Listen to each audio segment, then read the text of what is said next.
Aloha! What's up, everybody? We're back. I have to take these sunglasses off because, first of all, this is very dark in this room. And second of all, they're really reflective, so you can see my entire monitor in the reflection of the sunglasses. It's true. I'm just not ready to be off vacation, guys. How's everybody doing tonight? Vacation's a state of mind, Scott. It is indeed. And I'm going to need you to get rid of that state of mind as soon as possible because we have work to do. All right, here we go. Working. Oh my god, now it's too bright in here. Oh my god. It's so bright in this room. Yeah, you know, all the lights required to make this green screen work. I've never actually mentioned this, but it's incredibly bright in the room where I do podcasting. Yeah, it keeps you awake, though. Yeah, it does. It's important.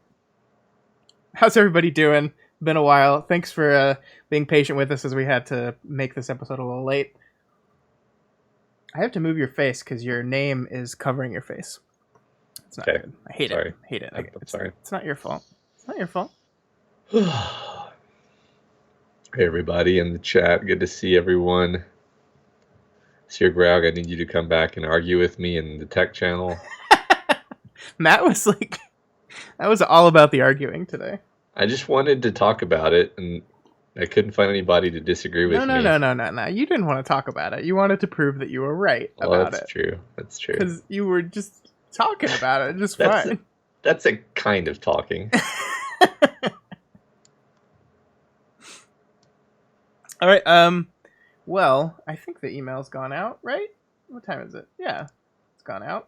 So we'll give people a couple more minutes, and then we'll get started. Everything's done.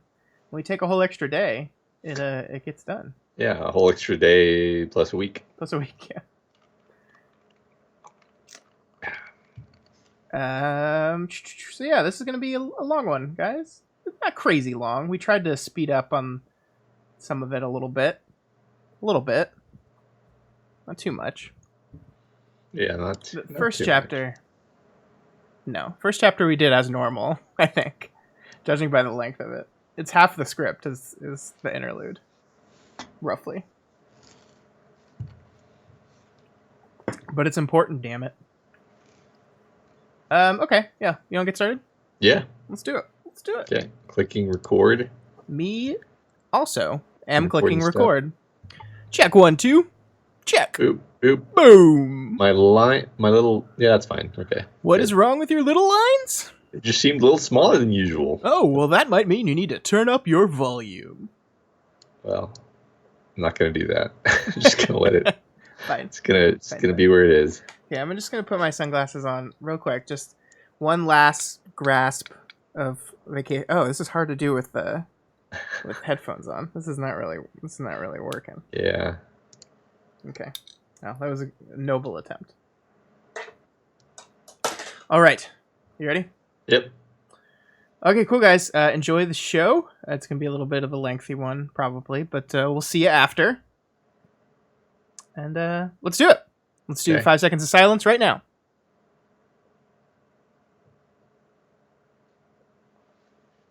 All right, cool.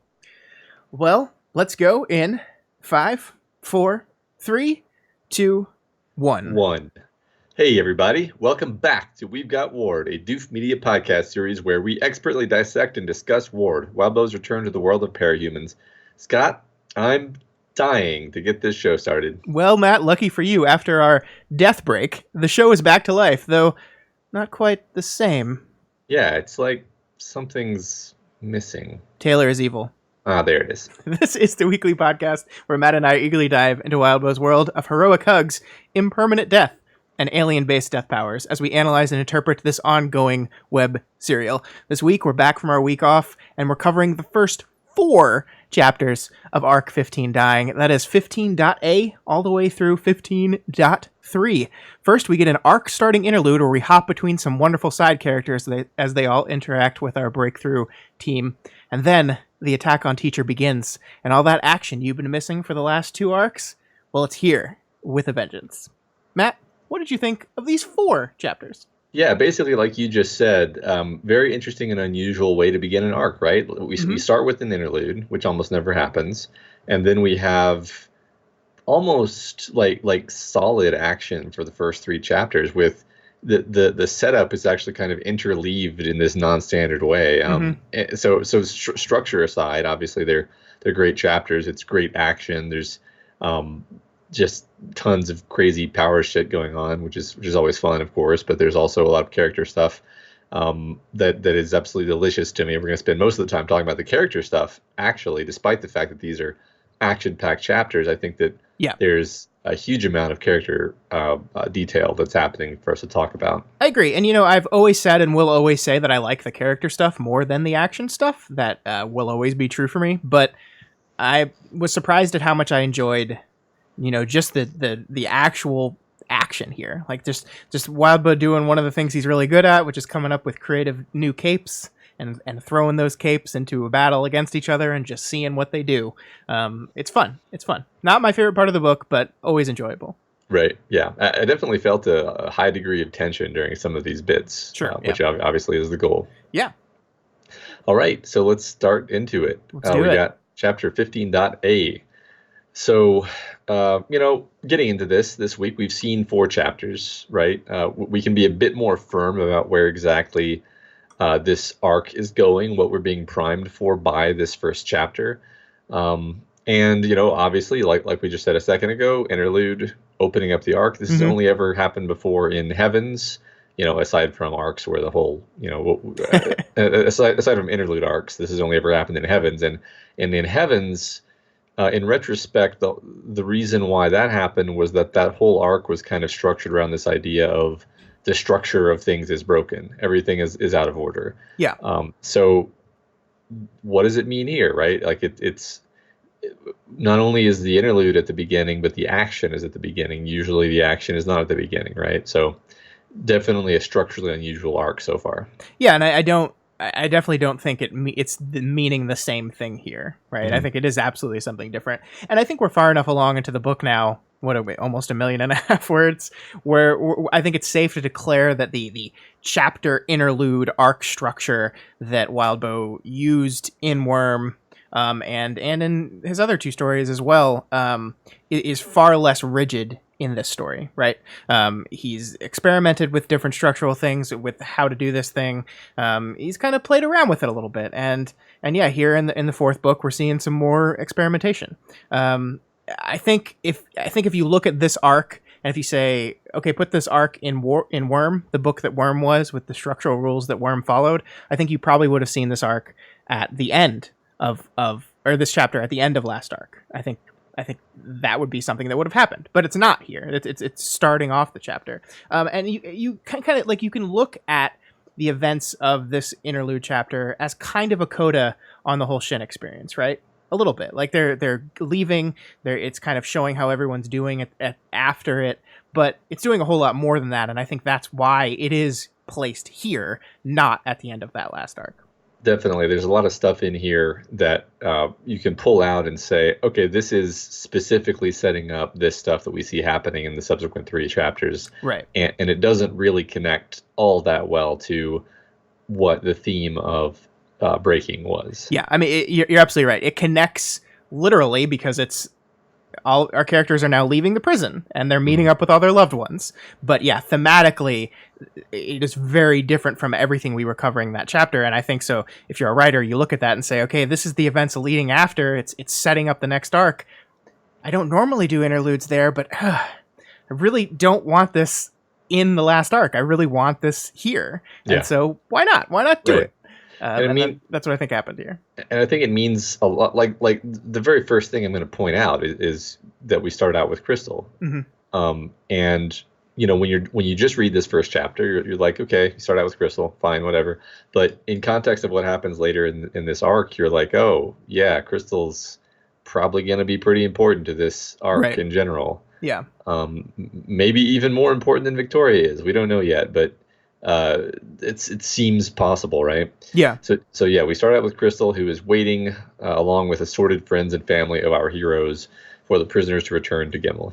Yeah, and the first line of this arc is Crystal asking the question, "Where are you, Victoria?" And of course, I hear this, and my brain immediately starts turning, and I'm like, "This could be like a just like a general thematic question of the arc, right? Where are you, Victoria? Not physically, not literally, Where are you but at? mentally, emotionally. Where are you at? How are you? What's going on? And I mean, we'll see in the interaction that they have. Not great, and that is a theme that I think continues through the story very well. That Victoria is putting on a good face. We see that face get put on, but is really kind of out of sorts through a lot of this action, really. That's true. Speaking of putting on faces, as we're following Crystal in this first bit, she is struggling to keep up her outward composure as Yeah. more and more time passes. She has this facade, this false composure that she's projecting for all the civilians, for all the other Cape families nearby, and obviously, like we're saying, this false composure idea is going to be a theme. Just the idea of appearances is going to be a theme in these chapters. Yeah, these chapters, and especially this one chapter, one of the things I really like about the structure of this chapter is we have all these characters, and we'll get into this specifically when we get there, but we have all these characters that are like looking around at everyone else. Crystal is looking around and seeing other families, seeing other people waiting for their capes, and then later we're going to see people interacting with each other, and we see these things and we're like, oh, these, like, look, it's like, oh, it's Vista with her family, and Capricorn's with his family, and Rain's with Aaron, and look, oh, that's so warm and fuzzy. But then we hop into those point of views and we realize how much of that is just exterior, how much of that is just how good it looks, where in actuality the truth is a lot worse. So I think you're right that is a through line throughout this chapter and probably the arc as a whole. Yeah, that's really interesting, because the idea of communication has definitely been a major theme in the story, but here it's not really communication, right? It's actually more like this elaborate web of deception. Yeah. Maybe that's a little bit cynical, but it does. I think I might even be able to support that if we get further into this. Sure. Yeah, I do like in this moment, like the always consummate professional Crystal is like talking about not sure if she's here in a professional or a personal capacity, but she's gonna put on a face for both, right? For the professional capacity, she like stands close to the shin guards, like not too close to make them threatening, but like close enough to be like, I am here, don't fuck with us. And then in her personal capacity, she's like reaching out and talking to all these people. People are coming up to her asking questions. The Veras come up to her and ask her questions, and she's talking to people. And I just love that she both divides these personal and professional capacity, these things. She's nervous, she's a wreck. And we know generally that Crystal is not doing well, just in general, right? Like we had to go way back at the beginning of the story, but the broken trigger really messed her up, or at least activated a portion of her that was already messed up. And we haven't seen much of her since then, but there's nothing in the story that indicates that she's doing great. And in fact, in this early part of the chapter, we show just by looking at someone else's family how much that kind of reacts in her and the loss of her family. So yeah, she's not doing great either. Yeah, and chapters reminding us of this, definitely. She's also keeping an eye on the heartbroken siblings, and we're being reminded of them, what their whole deal is, Yeah. and of course she's kind of reading them as all being off and a bit disconcerting to be around, each in their own way. She also, like you said, notices Capricorn's parents, and then she thinks about her own parents who are dead, which may be one of the first times that we explicitly think like, okay, interesting. We're hearkening back to the dead, right? Yeah, and some dead specifically for reasons that will become apparent in a couple chapters. I really like this, and I think what Wildbow is kind of doing here structurally is actually really clever. Like we said, this entire chapter is serving to kind of set up themes and events for the arc as a whole, and because we've read 3 chapters beyond this one now, we can kind of see that very clearly. But I also think what this section of this chapter is doing is setting up the other sections of this chapter, because here she kind of scans through all the other people. She sees Aaron, she sees the Heartbroken, she sees the Veras, and she literally, in the order that they appear in this interlude, Crystal observes them. So she sees Aaron first, then she talks about the Heartbroken, then she talks about Mr. and Mrs. Vera, and I think the last one is Number Man, right? That's the only one that kind of breaks the mold for obvious reasons. But I think this is actually really clever, because this point of view hopping interlude is not something that happens very often in this book, right? It does happen. It has happened before, probably will happen again, but it's not very often. And I think having Crystal kind of lay out the structure of the interlude through her observations just like helps smooth the transition a little bit. Like you're not as disoriented when we hop to Aaron in a moment. We know where Aaron is. She's here. She's at this event. She's going to be meeting with Rain after everything happened. We know this. It's understood, and it just smooths that transition over a little bit. And I think the same thing is true for the other characters as well. Yeah, that's a good point. This is a unique one of these interludes in the sense that it's not a bunch of different vignettes. It's a bunch of different characters reacting to the same event, which is Breakthrough coming home. Right. So yeah, and like I said, the number boy number 4 is the only one that kind of breaks this mold. And again, I think structurally that's intentional. Like we want a smooth transition between these other ones. The number man portion of this is abrupt and different and weird. And it's because it is abrupt and different and weird. Right. It's not really about welcoming anyone back either. Although you could, it is connected to Sveta in a weird way, but it's kind of a backwards, bizarro way. Yeah. And one of the things speaking of Crystal specifically, we kind of have the text show us how observant she is. Like we've talked about, she looks at the heartbroken and kind of breaks them down in a way in which we like say like, oh yeah, she's right, because we know these characters, right? We the reader know these characters, and we have Crystal break them down in a way we're like, oh yeah, you're right. Like that's a really good read on these characters. Same thing with Aaron. Like she notices Aaron and sees Lachlan there, and she's like, "Ooh, Rain's not gonna like that." That's again like Crystal, this kind of side character who hasn't been in the book very much, is very observant and aware of what's going on with everyone else. And we'll see that with her knowledge of Vista's parents at the same time. So yeah, it's interesting to see how kind of tuned in she is to what's going on, right? Mm-hmm. We'll probably have an opportunity to talk about this later, but the story really has put Crystal in a very interesting position narratively. Like she's been throughout this whole story, she's been an important background character, not in an obtrusive way, but in a very constant background way, right? She was there in Valkyrie's interlude, talking to Valkyrie, which now we understand kind of maybe why that was set up there. Yeah. Oh, yeah. That's a good point. Right. Like she specifically said she was uncomfortable with Valkyrie's whole shit. A bunch of, obviously she's appeared in the story many, many times. So anyway, it's just, it's interesting that I feel like that was all, like in retrospect, it seems like it was all setting something up. At the time, it just seemed like very organic. Okay, yeah, this is Victoria's cousin. Of course she'd be around, right? Yeah. One more fun fact here before we move on. Crystal sees Mrs. Vera talking to a cape named Tribute, and this is a little throwback to earlier in the book. Tribute was a member of Reach along with Capricorn. He's also the guy in Glowworm that when Tristan logged into the chat server, he said, "Fuck me." So that's a little fun thing, and a little like if you remember those things, you see Mrs. Vera talking to him, you kind of get a little sneak preview for how Mrs. Vera thinks about her son. Yeah, that's really interesting, and you're gonna have to like cut a corner off of my knowing things card because I feel like I should have just picked that up instantly, right? It's not even an incredibly deep pull, but no, I totally missed who Tribute was. But it was a long time ago, Matt. It's okay. So long ago. That's why we do the show. Yeah, it's true. That's why we do the show. We get to see Vista meet her shitty ass parents. Man, fuck these people. Holy shit. I know, right? I mean, like the thing about this is it's not like we knew Vista's parents were shitty. We've known this for a while, but I don't think the book has ever like broken it down at the level of detail it had done until this point. And Jesus. Right.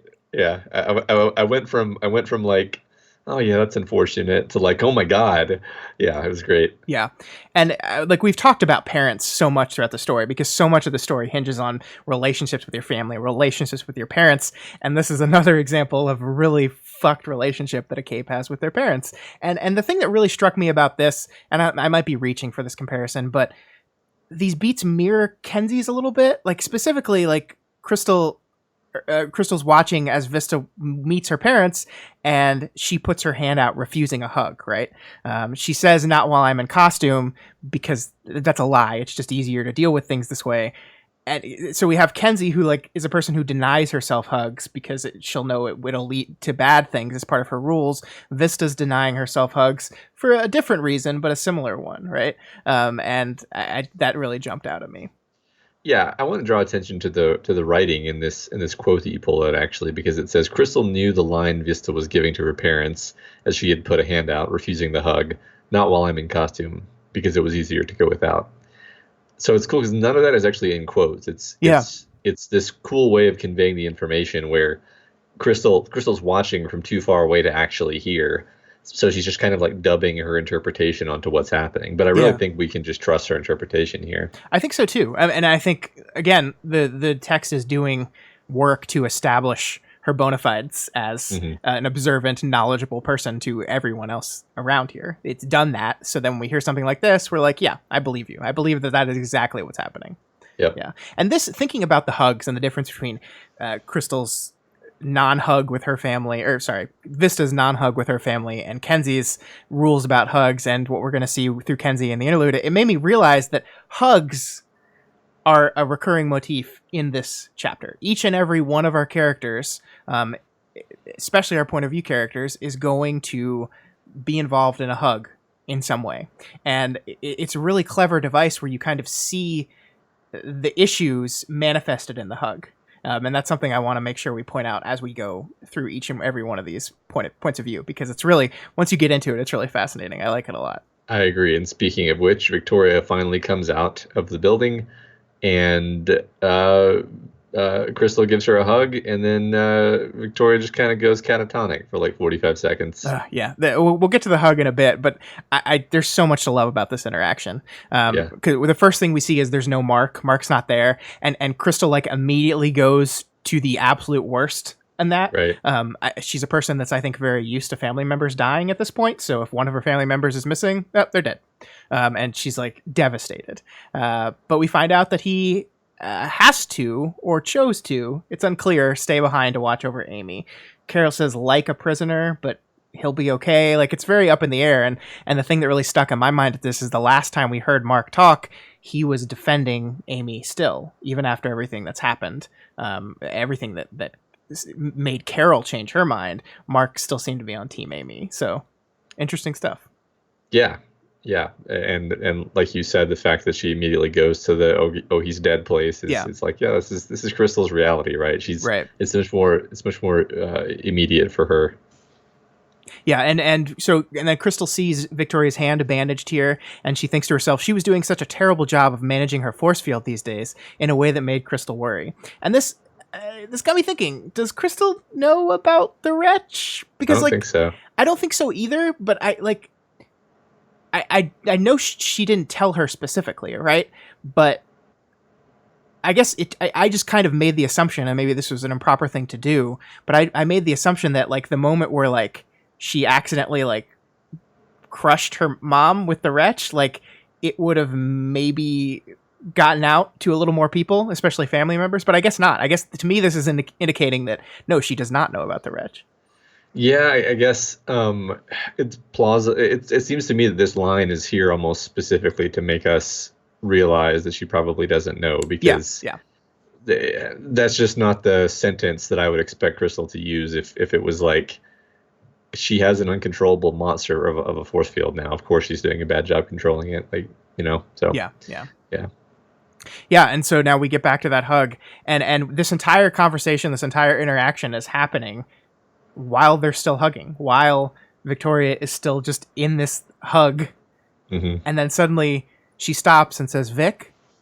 She rubbed Victoria's back with her hand, and I love this line. I love this writing. No change in the tightness of the hug, no change in the breathing, barely a movement. You said catatonic, and you're basically right. She's just kind of completely conked out here.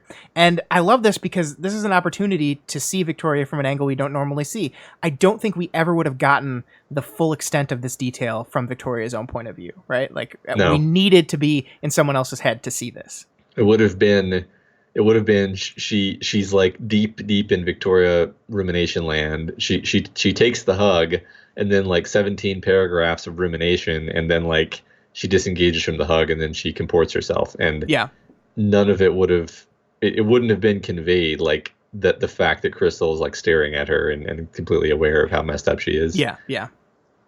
Yeah, I mean, especially like I think sometimes Victoria feels like she zones out, but people don't like catch wise to it, right? Like she thinks like she thinks she's giving off that good face and people aren't noticing, but no, not the people that know you, Victoria. Yeah, and speaking of the people that know her, I didn't catch how crappy Carol is being in this moment. So Crystal thinks Aunt Carol didn't have anything to offer. Her head turned to look at the others, and Crystal had no idea if that was on purpose or by happenstance. Yeah, it's this really sad moment where like Victoria's catatonic.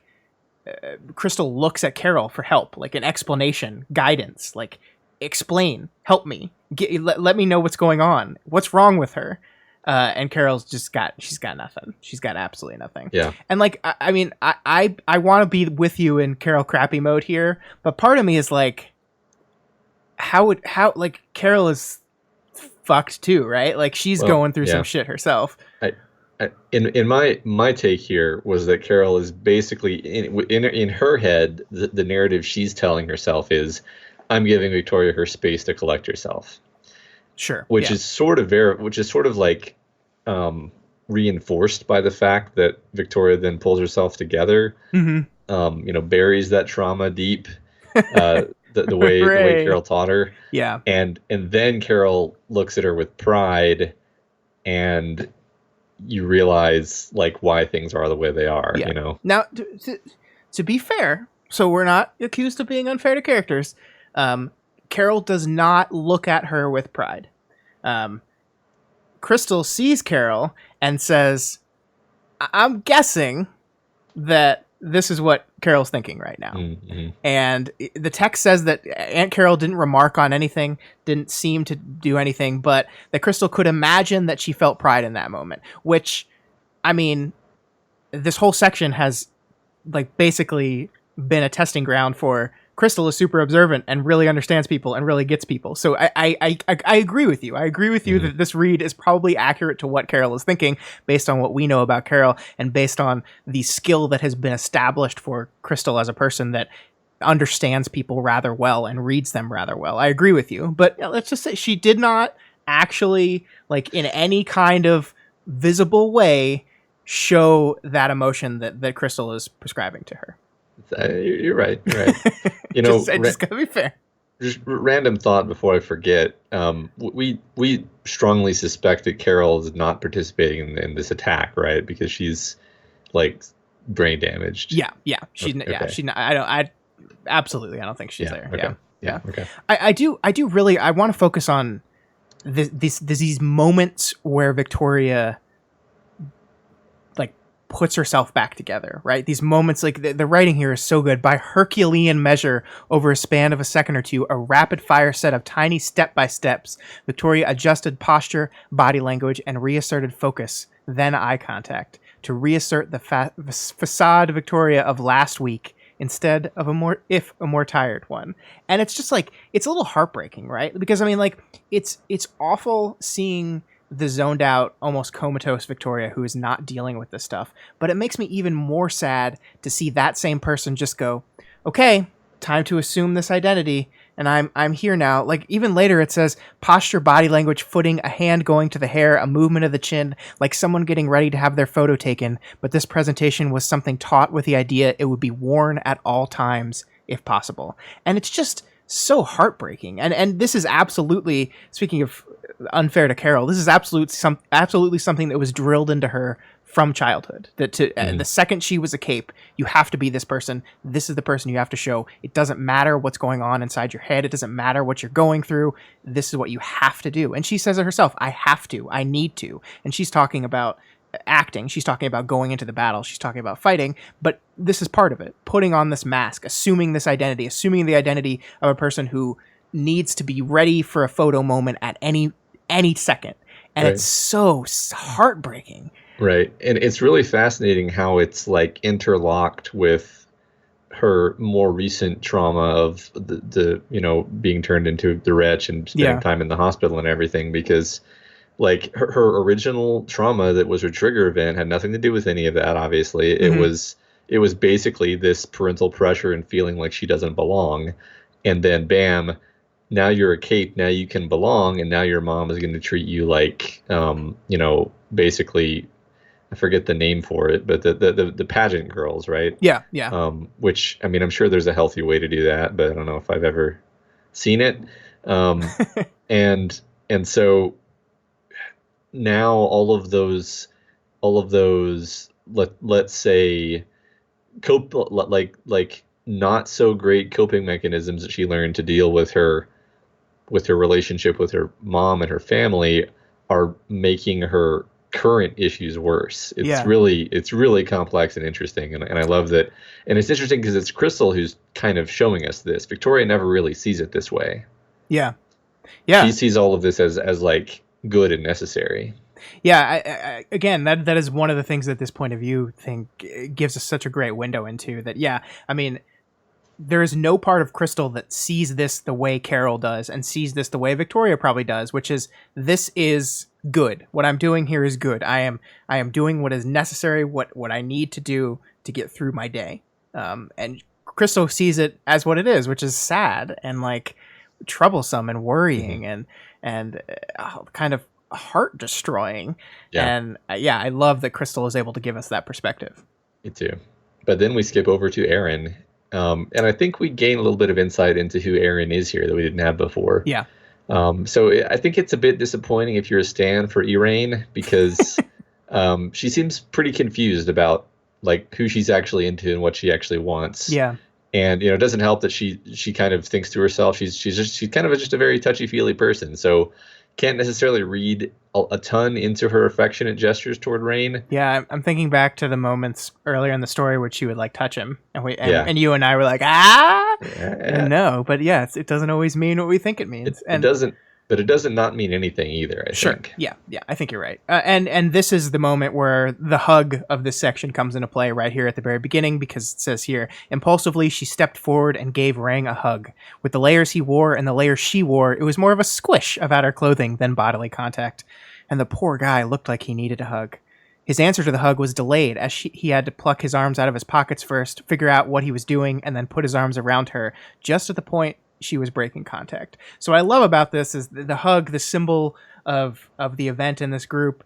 For Victoria, it was this kind of comatose, empty, like blank, frozen hug. Here, it's this awkward, like super awkward, mistimed, miscued kind of thing where they just aren't syncing up. She gives him a hug and he's like super late. It's like, you know how sometimes you shake someone's hand? I don't know. I have big hands, so when I shake someone's hand, sometimes they grip too early, and then they're like gripping, and it's like the worst, most awkward thing in the world. It's kind of the hug version of that. Right. You're like, man, I'm glad I'm never going to see this person again. Right, exactly.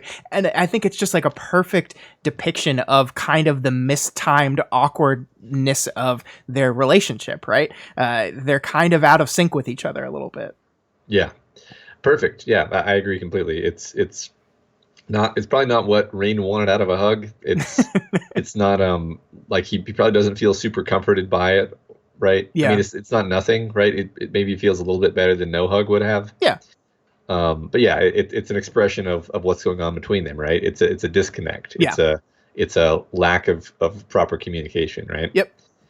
So she's kind of stuck in the like aftermath of being forced to be okay with marrying him back in the Fallen Camp, and this stuckness, which is what she describes as a no deal feeling, I think is how a lot of our characters end up moving through life. They just kind of say, I don't know what to do with this feeling, so it's just gonna be there, and I'm just gonna try to not think about it and ignore it and get past it.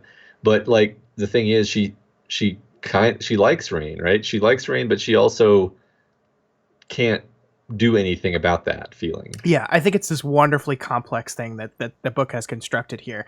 It like she looks and sees Rain as this person who deals. Like out of all his qualities, his most admirable quality is the person that can deal. bad stuff happens to him. He gets beat up, he gets brainwashed, and he deals with it. He approaches it. He does something about it. And she can't do that. That's what she says. Like, she does not have an ability to do that. She does not deal. And I I love this idea of dealing and not dealing as like just kind of a new angle on these ideas of recovery and change we've been talking about throughout this whole book. It's just like a new way to look at it, right? Because dealing, in Erin's definition of it, is an active thing. It's a choice. It's active. You are going out there. She says that Rain is going out there and he's getting stuff done. He's doing things. He's fighting against bad people. He's trying to be better. He's actively making choices to do stuff. Whereas no dealing is completely passive. It's just it's static. Nothing is happening, and she's stuck there. And like as you said, there's a lot of characters through this book that I think are no dealing. I think Amy is no dealing. I think Carol is no dealing. These are characters who are just kind of stuck, and they might not describe it that same way, but it's just a new perspective on this stuckness, this no change, this crispness of a lot of our characters. Yeah, I love it as kind of a little bit of a linguistic reframing, because like the way she says like he deals, it's a verb. Yeah. It turns it into an active thing, and failing to do it is basically like, well, you're obviously not ever gonna. How would you ever get better? You're not dealing. It's just gonna sit there. What else would it do, right?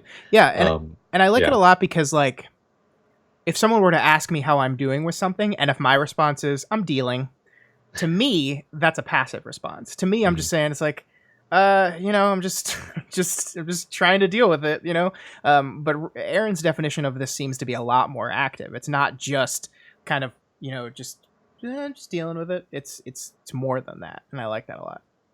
Yeah. I mean, I don't know how deep to get into it, but like deals is one of those words that's kind of a colloquialism, right? It just kind of means like, yeah, I'm sorting it out, right? Right. It's kind of one of those vague words where you don't even really think about what it means. Right. Yeah. But like it literally means like you're coming to grips with and finding a new accommodation with a thing, right? Like the word deal means a mutual accommodation, right? Like you have this new issue in your life. You have to find a new accommodation with it. You have to find a deal with it, right? I know I'm kind of over-interpreting here, but I think that there's something to it, maybe. Yeah, it's like when Howie Mandel offers you like a suitcase full of money, and you got to say deal or no deal. Mm-hmm. Yeah, exactly. That's exactly what I meant when I said all that stuff just now. So there's another level to what's going on with the Rain Erin stuff, which is that I think the text is pretty explicit that this is the case. I think that she does stuff like bringing Lachlan along in order to get a reaction out of Rain, to prompt him to make some kind of move, and then maybe something could happen, and she kind of wants something to happen, but she's not going to make the move. She's still stuck. Yeah, I agree with that. I think, I don't think the E-Rain coffin has its final nail in it, but yet, because I agree with you. I think there is on a level that she can't deal with. Erin does like him in some way, and she just has no idea what to do with that. So just like her no dealing is very passive, she's kind of like passively teeing up the chance for him to do something about it, right? Like, look, he's here, do something. Like, I want to make you jealous and see what you do. I think she specifically says, like, she looks at him and she says, to his credit, he makes no visible like sign of jealousy or shock that or annoyance that he's here, but she kind of wants him to. She kind of she's kind of poking and prodding at him, and she feels a little bad about that. I think she says it's kind of shitty that I'm doing this, but but she doesn't know what else to do. She's just completely stuck. Yeah, that's what I mean by explicit. The text basically says, like, he deserves better than me poking and prodding him like this. Yeah. And it's like, yeah, she knows what she's doing. Mm-hmm. We'll see what happens with that. I mean, the issue with this plan is that Rain, while he is a very active person that is actively trying to make himself better, when it comes to making a move, he is not a very active person. So, like, this idea of, I'm just going to keep putting this other guy in front of him, testing to see how he's going to react and testing to see what he's going to do. Rain's not the type of guy that's just going to like go for it, right? No, because his reaction is going to be, well, I guess she doesn't like me. Into Lachlan, and I'm using my Eeyore voice. Yeah. But yeah. There's this moment though where Rain is telling her to be careful around the heartbroken, and Aaron's response is, "Chastity has my back," and Rain's just like, "Yeah, she's a good one." And you're just thinking back to that beautiful conversation earlier in the story. I love it so much. Oh my god, yeah, that's so good. I like that the book has the confidence to just drop this in here, and it doesn't, like, we're in Aaron's point of view, so we can't possibly have a reminder of the earlier scene, right? But it trusts that we remember that scene for this to kind of land the way that it does. Absolutely, yeah, that's fantastic. So it is cool to see that Lachlan is actually dealing, though. Yeah. It's really great. Like, he's this guy who his instinct tells him to hate Rain and to be this guy he was programmed to be, but he's actively working past the instinct. He's actively thinking past it a little bit. Under Aaron's definition, that is absolutely dealing. It's hard and his feelings are confused, but he's doing something about it, or she is not doing anything about it. Right. Or unable I love the to way do something. I love the way it's written, where it's like he takes just a fraction of a second too long to respond, and then he nods just a few times too many after he does respond. It's like, yeah, but that's how you kind of rewire that pathway, right? That's absolutely positive. Yeah. So, I mean, here's the question I have for you exiting this Aaron section, which I really liked. Do you think she's being a little manipulative? Because there's a scene at the very end of this part where the guys start talking shop, right? And they're seeing how they can help each other do some stuff, and she goes, "Good boys." And I don't know, like, that has a very dog connotation to me, and maybe that's just me as a pet owner reading into that. I don't know, but like, there's very much like they're both trying really hard, and I appreciate that. And it's like, they're trying very hard. I appreciate them trying. Me, can't try, not trying, don't know how to do it, can't do it. But my boys are trying very hard. I don't know. It's just like part of that, and I might be reading too much into that, but part of that rubbed me the wrong way. I mean, it's a tad condescending as a word choice. I definitely left this little bit with a different kind of impression in my head of who Aaron is. Maybe slightly more critical, but I'm not about to say like she's some horrible manipulative monster. No, I would never call her that either. No, I think she's doing things that everyone kind of does in their lives, right? Yeah, sure. So, well, I'm. Let's just say I still kind of am a stand for Elaine. I'm not going to sit here and say that in my life I have never said something to someone I liked about someone else to see how they reacted to it. Like, I definitely did that. Yeah. Not necessarily going to endorse it either, but no, I don't think it's a particularly good thing to do, but it's a very understandable human thing to do. Right. All things considered, on the scope of shit that happens in this story, pretty harmless. Okay. Let's just move on. We have to talk about this for 20 more minutes because it's the worst thing that's happened in this book. Right. It's relatable, I think, is why we're talking about it. Yeah. So next is Chastity. And it's almost super terrible when Kenzie gets cut off from Darlene's power and seems to assume the worst. Almost seems to fall over. Yeah, she's so shocked that they would have done that. And the thing is, you cut me off. You excluded me from the group. Not we just ended the effect. It's like, no, you've excluded me from the group. How could you? Which is her worst fear. And here we get the Kenzie hug. This is the Kenzie hug moment where she says, "I want to hug you all so bad, but Victoria told me to wind it back. It hurts." And that's when they cut her off. And at the beginning here, you're like, oh, good. You're like, Victoria told you to watch your rules a little bit. You're kind of stretching them or breaking them, and you're being conscious of that. And then Chastity's like, no, I think you've earned it. Go ahead and hug. And you're like, oh, okay. Okay, well, whatever. And this hug, while the hug ends, the powwow between the four of them continues throughout the entirety of Chastity's. They never stop making physical contact throughout the entirety of Chastity's section of this arc. Yeah, that's true. So, that's funny. Yay. We also learned a little bit more about what a piece of shit Heartbreaker was. I mean, that's been sprinkled here and there, but it's good characterization for Chastity. Mm-hmm. And I can't help but notice that each of these characters is kind of touching base with the past. That they're all, each of the characters we cycled through, they're reaching back to refer to some person in their past, usually some person who has been terrible, and the consequences of that terribleness. So, parents usually. Aaron's parents are kind of making her life harder and made some choices that have negatively affected her. Vista's parents are obviously garbage. I mean, I guess you could kind of, I mean, definitely, Crystal has some stuff going on with her parents, and then of course Chastity's parents, both in completely different ways. Yeah, and then of course Carol as well. I mean, parents, family, like the past and how the past with these people influences your future.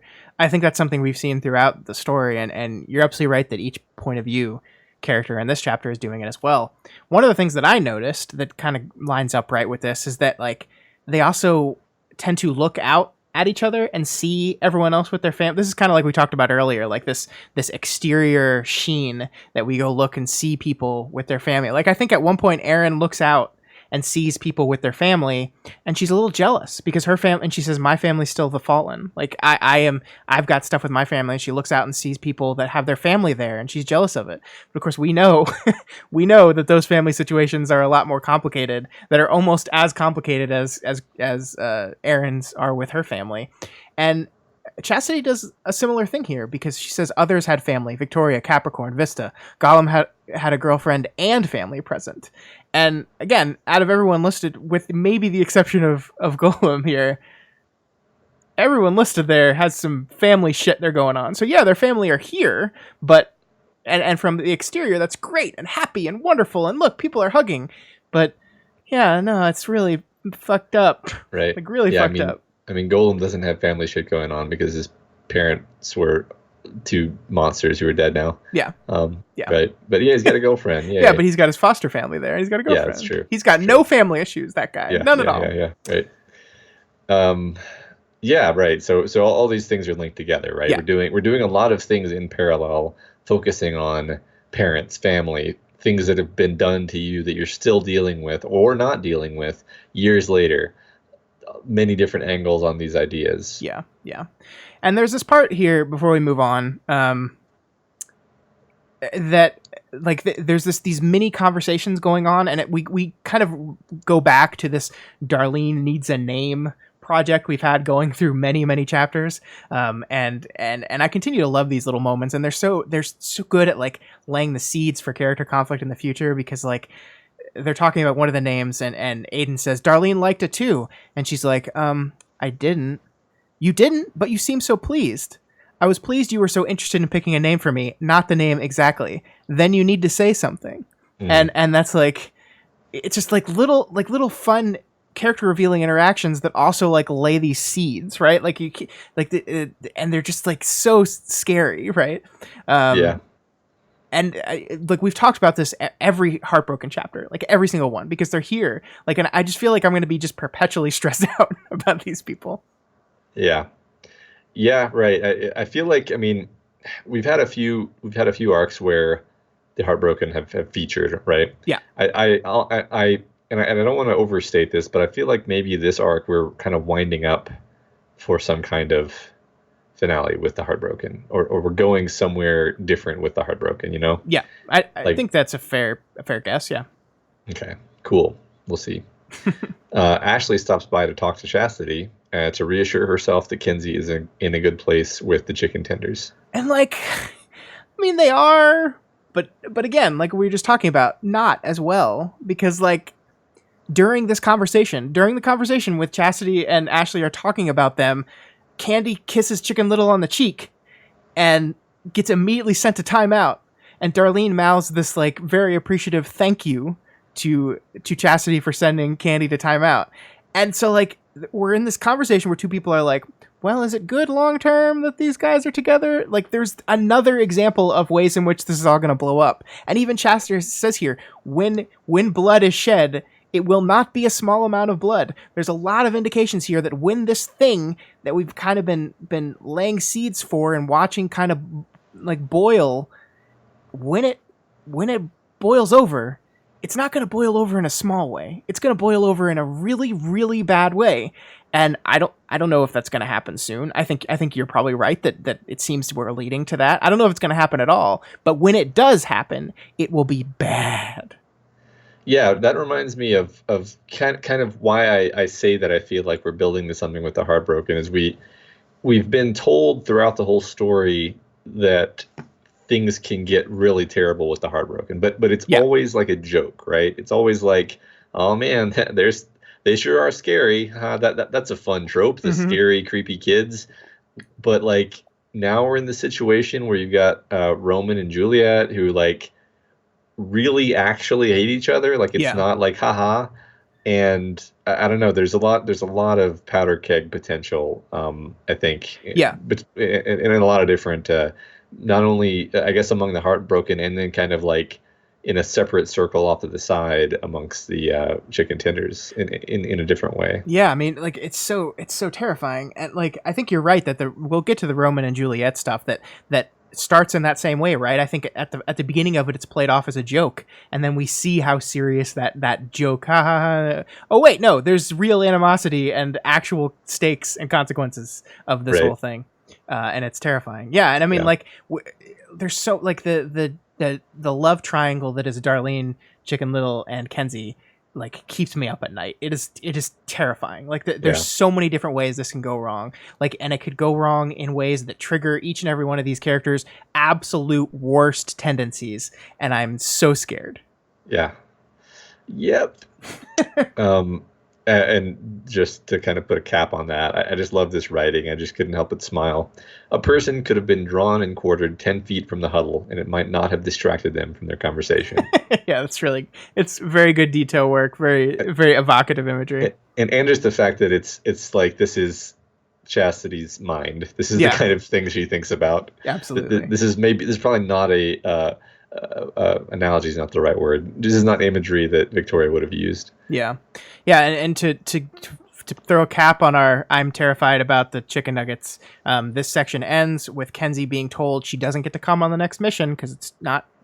They got to keep her safe, and she's still going to get to help out, but she doesn't get to come. And it ends with her agreeing with a smile, and you're just like, Jesus. Right. Yep. Next up, Ray Vera. And this is so good. This is like, I don't know, like emotionally speaking, I think this is my favorite part. Although all these little snippets are great. Yeah. So Byron is the one who interacts with his parents because his mom doesn't really want to talk to Tristan at all, which is way sad. Yeah, so this is the first section that I felt like I could have talked about every single line in it, and I had to stop myself and just move on because we would have been here all night. But I agree with you. I loved this part so much, and it is time, Matt, for Hug Update 2019. Okay. Because the section starts off with Mrs. Vera making Byron go change into different clothes, removing the armor so she can hug him properly. But of course, there's no hug for Tristan. And I love this. I love this. First of all, the idea of needing to change so that she can hug him is an especially thematic thing for the character who swaps and changes between the two brothers, right? I think that's like there's a lot of connotation there. Change out of your armor. Don't change into Tristan though. Don't change that way. Change this way. Mm-hmm. And I think this gets even worse when you think about it for a moment and realize that Tristan can feel every single bit of this hug, the warmth. He can feel the love. He can smell his mom. Like, you know, your parents kind of smell like home to you sometimes, right? Like there's love there. And you can you can smell your mother as she hugs you. And he experiences all of it knowing it's not for him, knowing that his mom asked Byron to change for a proper hug, but not to change to him, just to change out of his armor. And I think that's absolutely devastating and really, really wonderfully sets up this whole thing with the two parents and these two brothers. Yeah, and we're gonna see Tristan just get absolutely dragged for a few times, right? Yeah. Basically, I mean, I'm gonna kind of state it out right now, but we're gonna see a bunch of instances of people who Tristan loves and cares about, um, not being able to look past what he did, despite the fact that Byron has forgiven him. That's great. That's wonderful. I'm like still happy about that. These other people have not forgiven him. Yeah. That they have not made any movement on that actually. And it's tough. Like here we have Ray though. Ray, his dad, is trying really hard. You know, he's thinking about how the mom's way of handling things is different from the way he handles things. She reaches out to people. She collects everybody's take on things. He's I think more internal and takes his own counsel. Yeah, and it's it's really fascinating because she's kind of the exact person that can be swept up into the Gary Nieves type of information trap, right? To force people into believing a certain thing about people. Like it's so fascinating to me because she talks to people and gets firsthand accounts of this stuff, right? She talks to people. She was talking to Capes and asking Capes, pummeling Capes with questions about this whole thing. But Mr. Vera here even says, like, yeah, she gets all that information and it might change her point of view a little bit, but there's so many more bullshit YouTube videos than there are Capes in front of me talking to me and explaining this stuff to me. And so that stuff always wins out. It's just a really good encapsulation of like the power of this kind of thing in the information age, right? The power of just the sheer amount of content skewed in a certain way, right? Yeah, right. It's all framed in this scary way. It's that stuff that we saw in Glowworm. You know, it's just a constant barrage of the scariest, worst stuff. Yeah, and there's these two lines that I think express the entire Vera parents interaction, right? When Anita says, "It is scary, parahumans," and Ray's response is, "Our son, Anita, our sons." And I love this because, of course, like that's Anita's whole thing is like her kid's a parahuman, but she's still terrified of parahumans. Ray is trying to guide her, trying to lead her, but he's not perfect too because he says our son first, right? And then he almost corrects himself. Our sons. No, it's not. It's both of them. Sorry. Right. And there's little moments like that, little things that like he's not outright antagonistic towards Tristan because he is trying very hard, but he's still mad. He's still angry at what his son did, and he's just trying in a different kind of way. Yeah, right. He doesn't understand it, right? But he's trying to reach out anyway. Yeah. I think my take on him is that he just believes that if they open their arms to him, then everything can be made right ultimately. Yeah. That doesn't mean that he's like forgiven him in his heart, right? But what he says is like, Byron's forgiven you, that's enough for me. Yeah. That doesn't mean he's forgiven him, but I think it means I'm going to open my arms even if I haven't forgiven you, and I have faith that things will work out. Yeah, he doesn't even say that's enough for me. I think the language is really specific here. Like he says, Byron says he forgives you. I can manage it. Oh, right? Yeah, okay. So it's not I've forgiven you. It's if Byron was able to get a place where he can forgive you, I can do it. I haven't done it yet. I can do it. I can get there. And there's this moment here when we're talking about Anita and kind of the way she gets swept up into the bullshit, where he says to himself like, it momentarily makes me wish that Tristan could join this conversation. Because he is the type of person, unlike Byron, who is much more passive in certain ways. Tristan is the guy who's brazen enough to challenge her on her bullshit. He's the guy that's going to be like, no, that's wrong. You're wrong about this, and here's why. Byron is not that type of person. That's just not who he is. And Ray says, well, it'd be really great if he was here because he's much better at this than I am, and he could do it.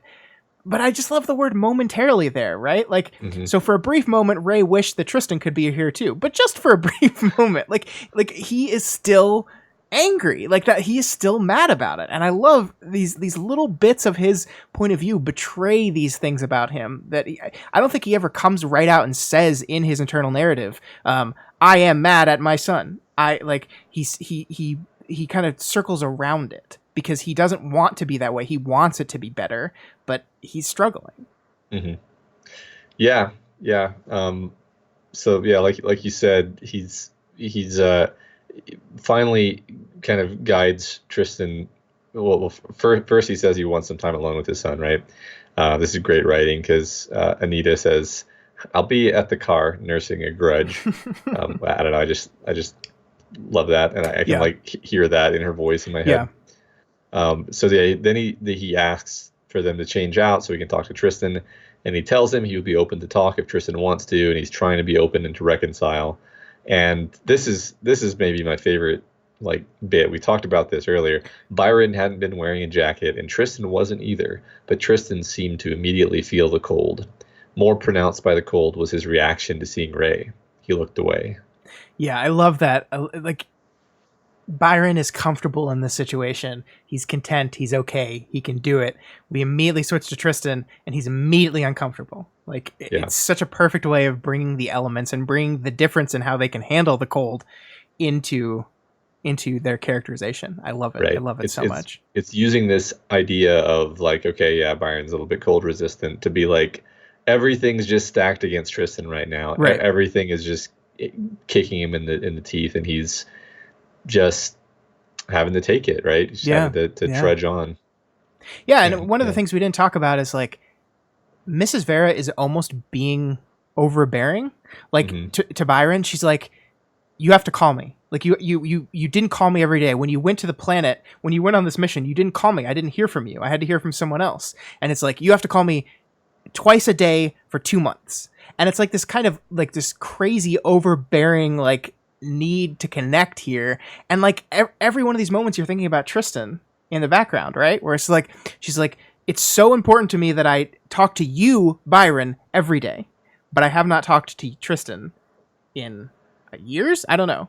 And it like, I think that even makes it worse for Tristan, right? Because he's sitting there listening to all this, listening to how much she's demanding from her son, but not both their sons.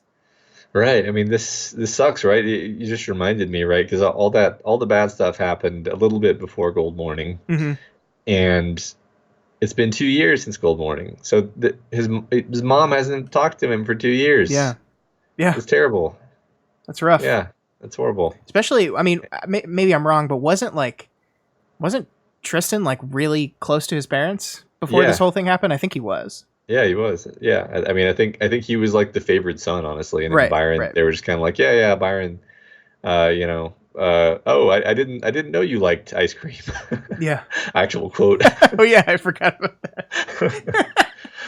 Yeah, and there's this moment where Ray says to Byron, like, I forget the exact words, but he says I have never been more proud of you, is something to that effect.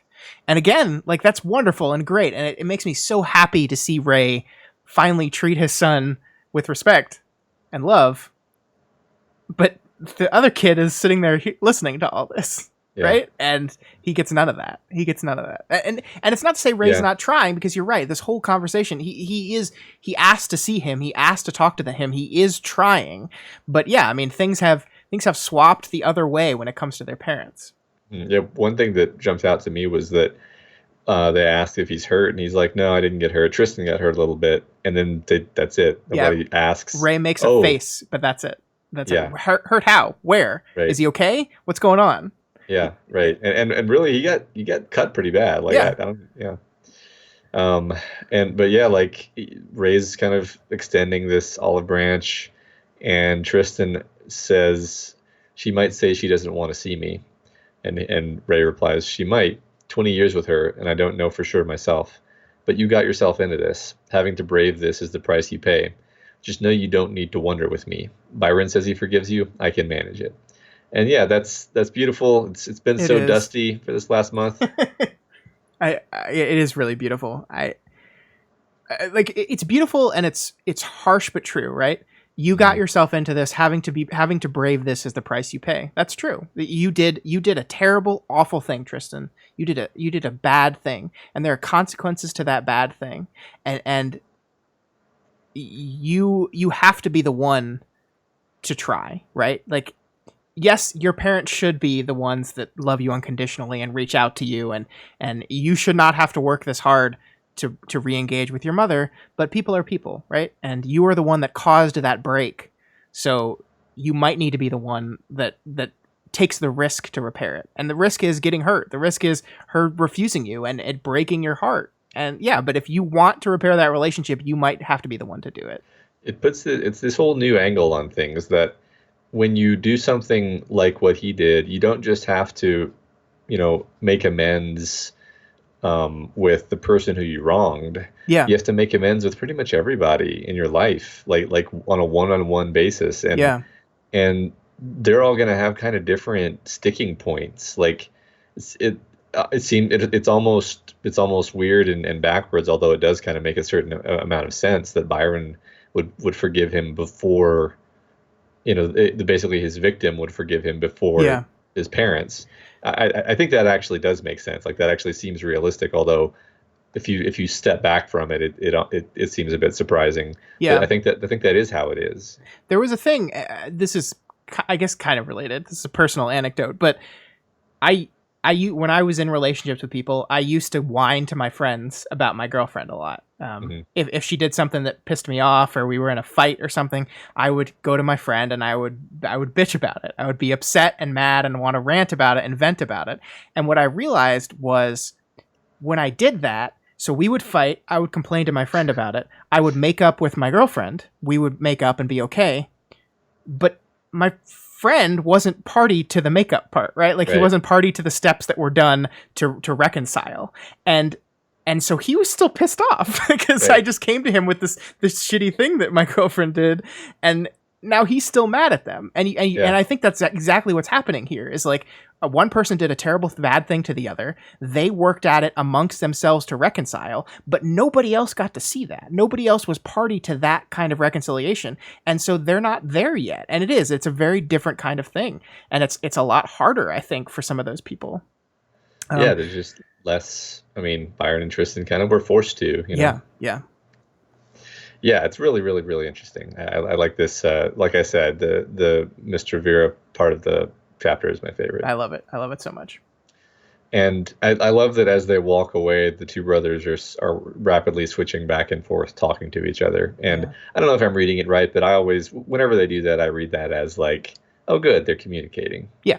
I mean, whether for good or bad, they are communicating. Like Yeah. I'm sure Byron, knowing Byron, who I think is a good guy. He's a really good guy. I think he's probably trying to help his brother out a little bit, make his brother feel a little bit better, because Tristan's gonna Yeah. be down in the dumps. Yeah, he's probably giving him a bit of a pick me up talk. Yeah, I agree. I never, like, if you had told me at the beginning of the story that the Capricorn brothers would be like fighting for pole position in my favorite characters list, I don't think I would have agreed to that. But I really love them. I really do. Yeah. Well, they've shown so many more facets, I think, than Yeah. were evident at the beginning. You know, and which is fine, right? That's how stories work. Indeed. But yeah, they're great. All right, then we switch to number 4, Edgelord Supreme. For those who are slightly less of a weeb than average, the kanji for she means both four and death, which is why he's written that character 4,444 times. Yeah. So number 4 is probably the edgiest of his cohort. Yeah, that's not at all ominous, right? The arc title name is Dying, and we have a number boy writing out death over and over and over again. Not at all. Death times death times 11. Yeah, times it's 10,000. It's terrifying. Yeah. And so we talked about this a little bit, but this portion of the interlude like breaks form with a lot of the other things. Like, there's no hug here. We have no hug to talk about. I'm sorry, Matt. Hug watch is over for this chapter. He wasn't one of the people that Crystal observed. This takes place somewhere else, right? Every other section of the chapter took place in the same area about the same time. This, we're in a different location now. This is the meeting prepping. And I mean, I like it because, like, I think that was that, and there's a lot of specific setup for the event, the specific events. Like, a lot of those earlier arcs were establishing emotional beats. This is establishing a lot of the literal beats. And to not say there's no emotional beats here, right? This is the Sveta one, right? The one rule that this keeps track of is it's a character observing and interacting with one of our main characters. In this case, it's Sveta, but it's a little bit different, and I like the difference. Yeah, this just popped in my head. Just the memory of the glowworm chapter when Sveta comes into the chat room and gives a little hugs, or it just says hugs, and then Kinsey says dies, which is hilarious, but also in context of the arc title is, yeah. I don't know if that means anything. Probably not. It's also funny because when Sveta hugs people with her tentacles, they die. That's right. That's right. Not anymore, though. Not anymore. Now they could have made that joke. Now they just have razor sharp bits on them that slice at people. Slice while ripping. Yes, excellent. Where were we? I totally lost where we were. Somewhere. Were we here? Yeah. Right here. Right here. Right here. Okay. I don't know, just a little note. I thought it was interesting that he refers to, the number man as both Kurt and as number zero. Yeah, that's Um, interesting. and also, yeah, like you said, he's paying a disturbing amount of attention to Sveta, thinking about the concept of reinventing oneself, how she reinvented herself, and about his complicated past with her. Yeah, and one of the things that I really like about this section is because we're in a number boy's head, it's really hard to get an emotional read on him in this moment. Like, is he disgusted with Sveta because she reinvented herself? Is he mad at her for killing Dr. Mother, which is another parent of the past, by the way, quote unquote parent? We don't know because he's very emotionless as a character, right? He's kind of a very like flat, like stoic type of character. So like we're being told these things, but we're not sure exactly how he feels about it. And I think the end of this chapter is intentionally ambiguous, and I think this kind of stoicism of the character helps build that ambiguity a little bit. Yeah, I think that's true. Different people have different takes on whether he's gonna just try to kill Sveta or not. Well, we'll get there in a second. Yeah, we'll get there. Yeah. So 4 also gives us a kind of rundown of what the whole tactical situation has been, which is useful heading into these subsequent action-packed chapters. The whole first wave has vanished incommunicado, including Dragon. Terrifying. Yep, and Victoria presents some power-amplifying vials from Sheen. Cool. Vials. Nothing bad ever happened in a vial. Uh-huh. It's great. I'm glad we're just trusting these people. We're just going to drink these awesome vials. I'm sure they're going to work great. Yeah, right. That's well, I can't wait to see what the vials do. So the chapter ends on this awesomely complex note that 4 is aware that one of his siblings has been having doubts, feeling guilt and remorse, which could create issues.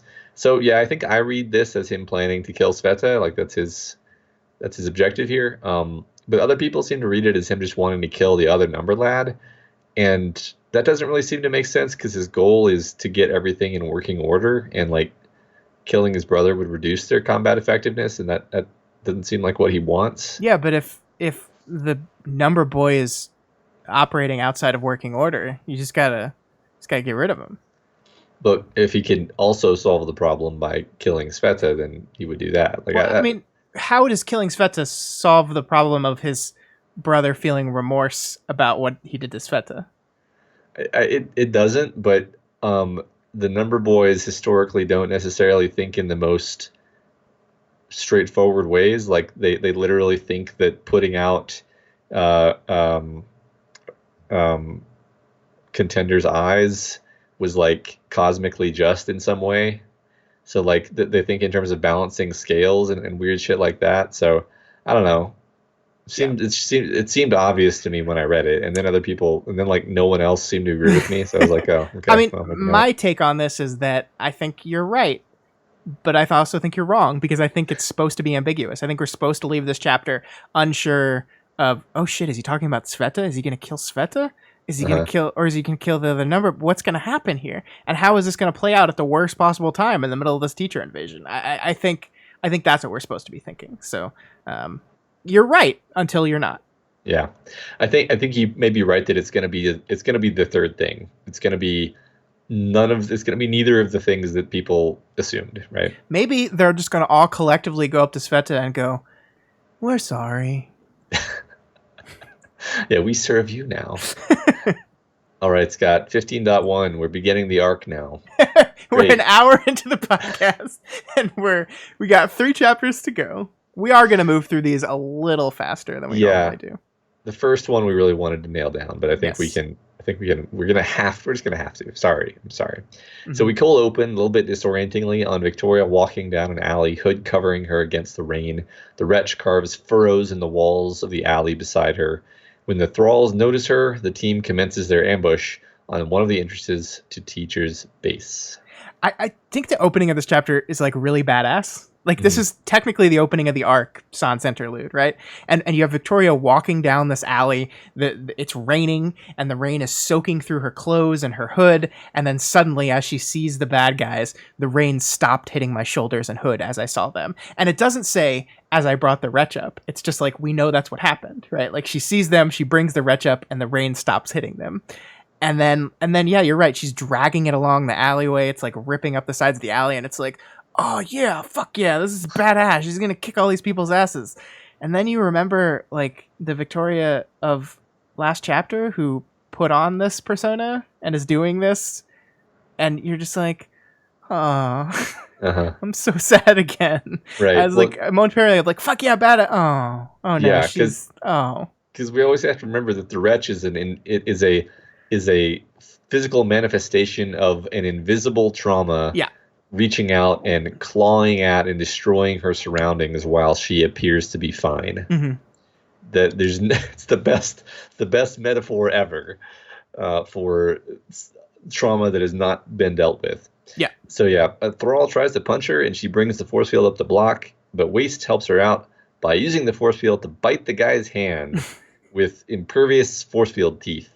Yeah, I'm not gonna lie. Sometimes in my mind's eye, my stupid brain, like sees the wretch as kind of this like just kind of amorphous blob with like it has a couple limbs, but it's mostly just this blob, and I like forget the details of like, no, there are like multiple legs and heads and pieces hanging off this thing, and then you have moments like this where you're like, oh yeah. And like I love how this is done too, because when the wretch face bites down, we see it's a teeth bared, like open mouth, kind of in like a teeth bared grimace, and that grimace is she only sees it because it's covered in the blood from the bite, so like she's seeing this like bloody face with an open mouth and like teeth, and like it doesn't specifically say it's like angry, but I imagine it like looks angry, and it's just like it's horrifying, like it just, and you're just like, oh yeah, Jesus, like I forget about, I just called this stuff badass, and look at this now.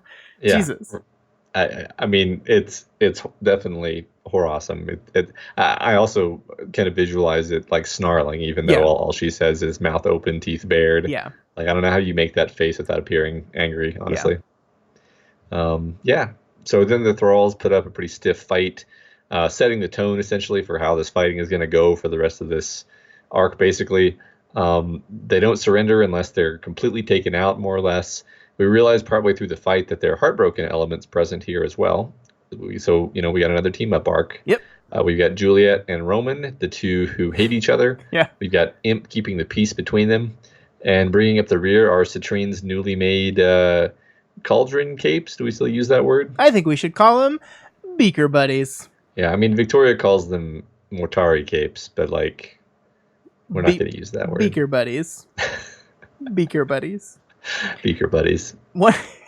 One thing I really like, just like kind of the very early parts of this, and even into some of next chapter, like how amazing these guys are being in their working together, right? Like there's this like everyone just kind of drops into location. Like even Rain's kicking ass. Everyone's just like perfectly timed, and they're just taking all of these guys, and it's really smart, I think, and clever, because like in the back of your head you still have this knowledge that, hey, all the strongest dudes went against these people and we don't know where they are anymore. Dragon's gone, and so they're marching up to this this place, and they're kicking ass, and so you're like, okay, but you're like comfortable, but you don't want to be comfortable, because you know it's going to get worse. You know something bad has to be, the further they go in, something bad has to be there.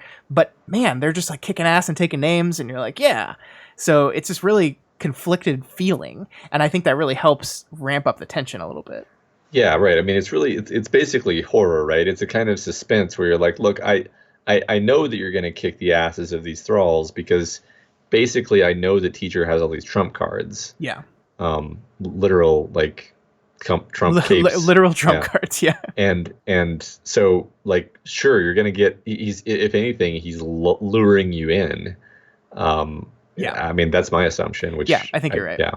And there's this really, I think, comparing this as I was reading after having read chapter 2 and chapter 3, there's this real big difference to me, like in seeing how like surgically amazing they're being at taking down the thralls here versus the kind of surgical amazingness with which the warden capes are taking down the thralls once we get to the big war scene.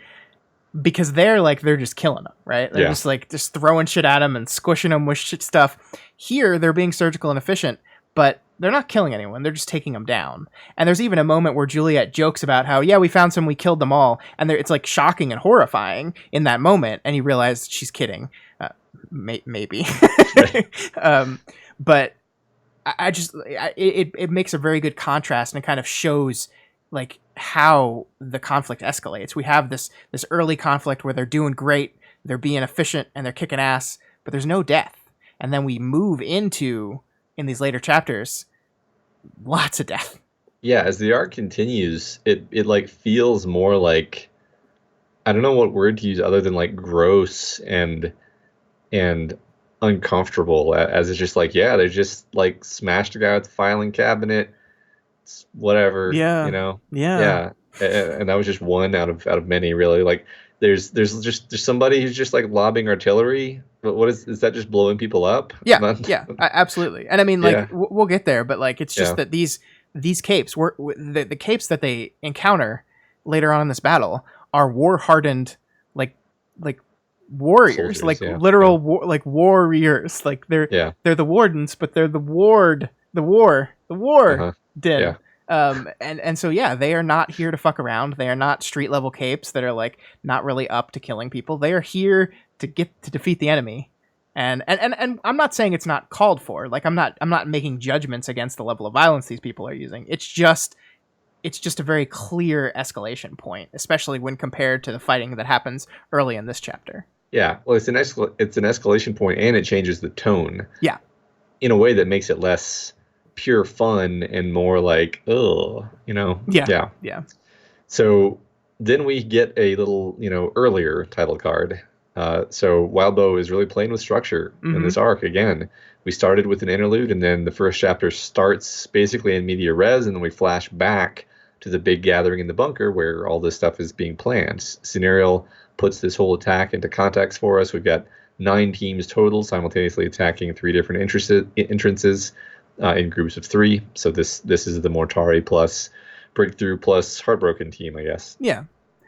Yeah, and these books have used this kind of jumping back and forth in time techniques before.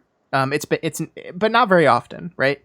And it is something that we used here. So I'm curious why you think the book in this moment chooses to use this. And I know the reason is probably because it's cool, but Matt, we're doing an analytical podcast, so we have to analyze it. So why do you think? Why is this chapter organized in this manner? Man, I don't know. I feel like it's building to something in a certain way that where in retrospect it's going to make sense in an almost like a countdown sort of way. It's more fun this way, but also I think one of the key things that's happening here is the characters are not getting time to touch base, to recoup after the really rather traumatic events of the last arc.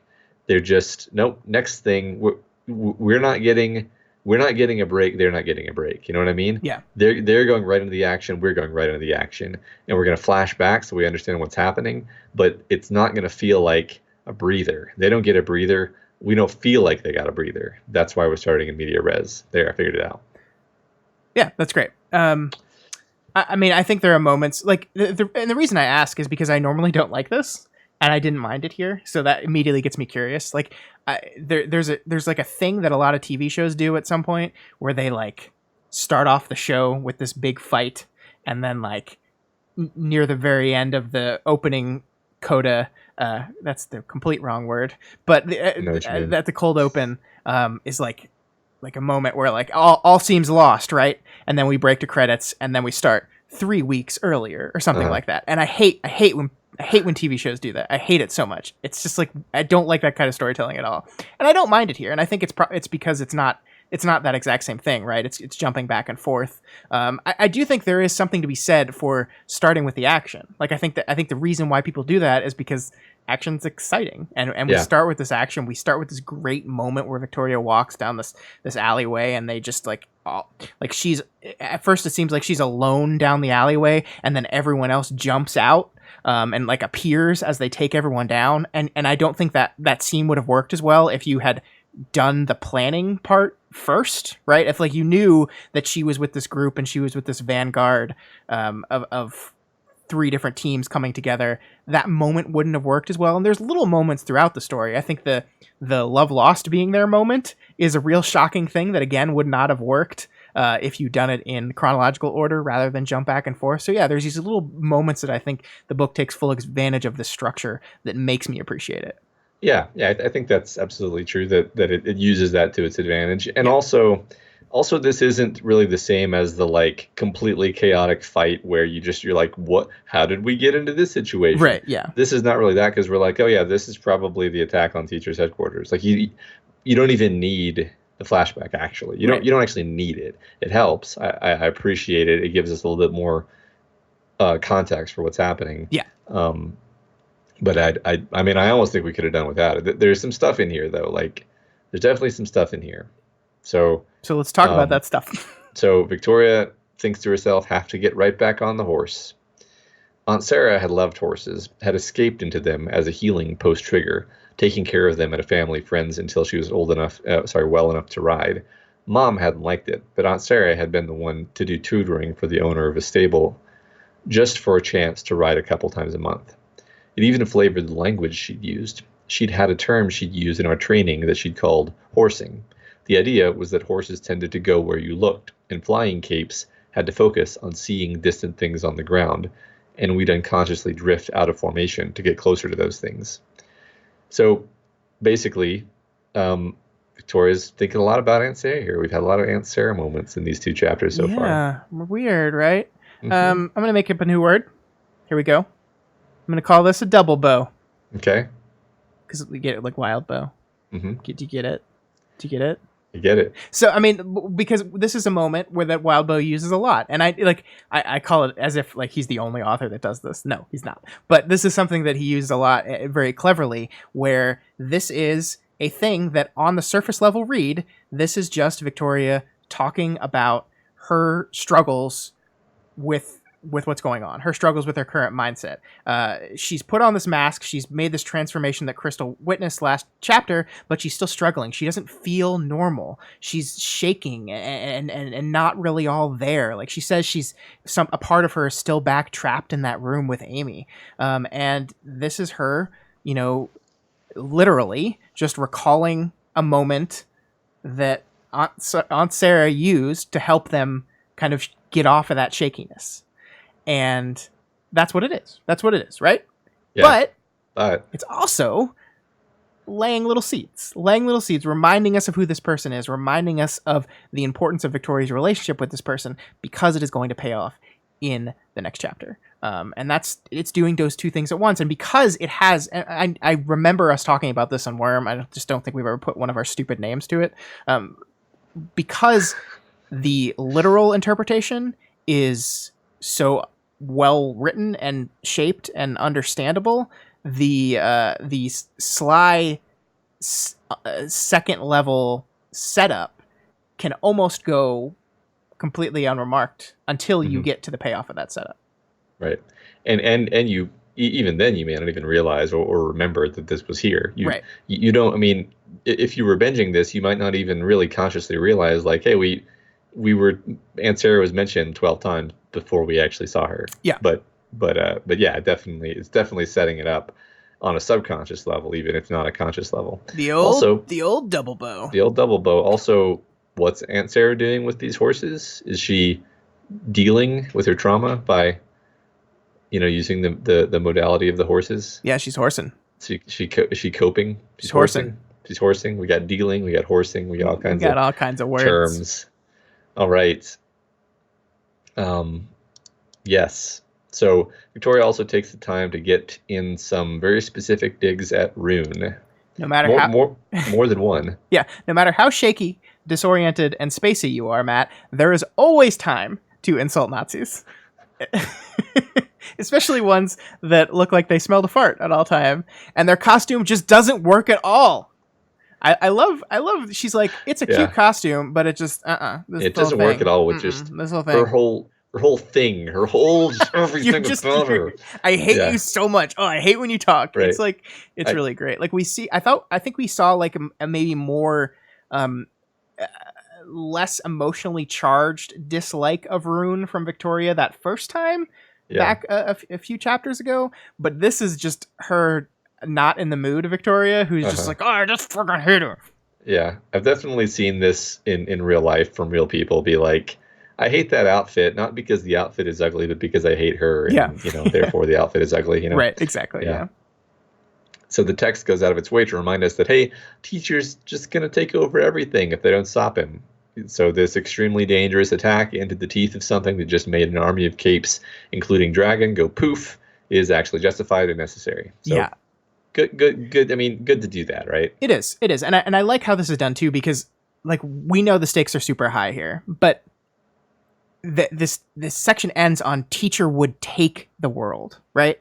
And I like this because like in Worm, it was always we have to prevent destruction of the world. And I'm not saying that what teacher is going to do here will not end up in like an Armageddon level like destruction of the world event. That very well could happen and probably will happen, but right now he's not actively trying to destroy the world. He just wants it. He wants it all. And I just love this. I love that line. Teacher would take the world. I love that. Yeah, me too. So the Kinsey iTech thing has apparently been duplicated now, and the team can use it in a cool teamworky way. The story has made sure to familiarize us with this tech and how it works, so it enters the story seamlessly here as we return back to the action. Notably, it makes people's eyes shine a bright color. Capricorn blue is blue, Sveta's is cyan, Victoria's is golden yellow. See, you changed what you wrote in the script, so I couldn't yell at you. It's because you yelled at me earlier about this. Matt just said Capricorn's is blue, and Capricorn's is not blue. Byron's is blue, Tristan's is red, and you're being Mrs. Vera, and it's mean. I just had to get on the bandwagon of like forgetting about and kind of just generally dissing Tristan. Yeah, why don't you just go read a bunch of fake news Facebook articles too? Okay. Jerk. All right, I will. Yeah. So we switch back to before again, and we see Rain choosing to allow Love Lost and Colt to come along with them. Yeah, and I really like this is one of those moments where I'm really glad we got to see the before stuff, because I really, really like that we get to see not only that like Rain is given the option, that he's kind of the final deciding point on this, that like you get the strong hint that if Rain were to just say no to this, they probably wouldn't do it. I really like that like our characters are looking out for each other, and the structure of the story means that like he says, I want to go see Love Lost and Colt first. I want to talk to them. Let me go talk to them before I agree on this and kind of get a read on where they're at. And because we already know that they're there, because we just jumped back in time. Well, Love Lost and Colt are there. We know that already.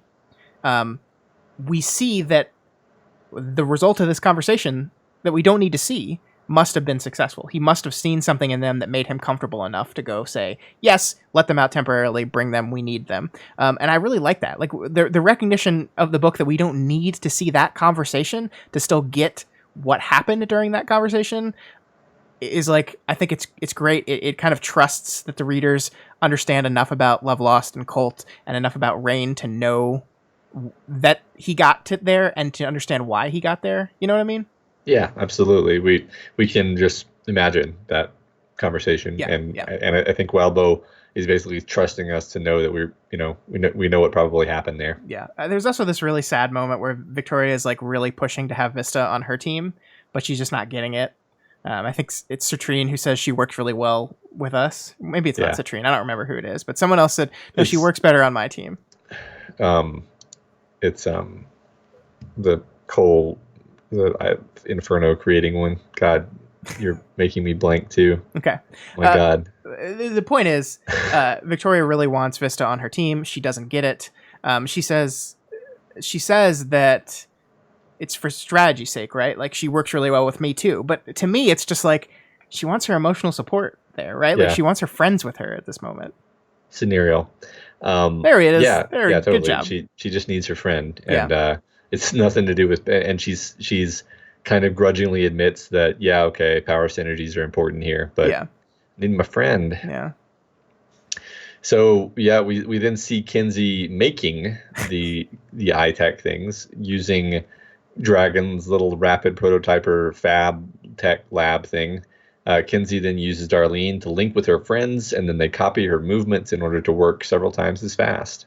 I don't know, like, this is one of those things where I'm like, wow, that's really awesome.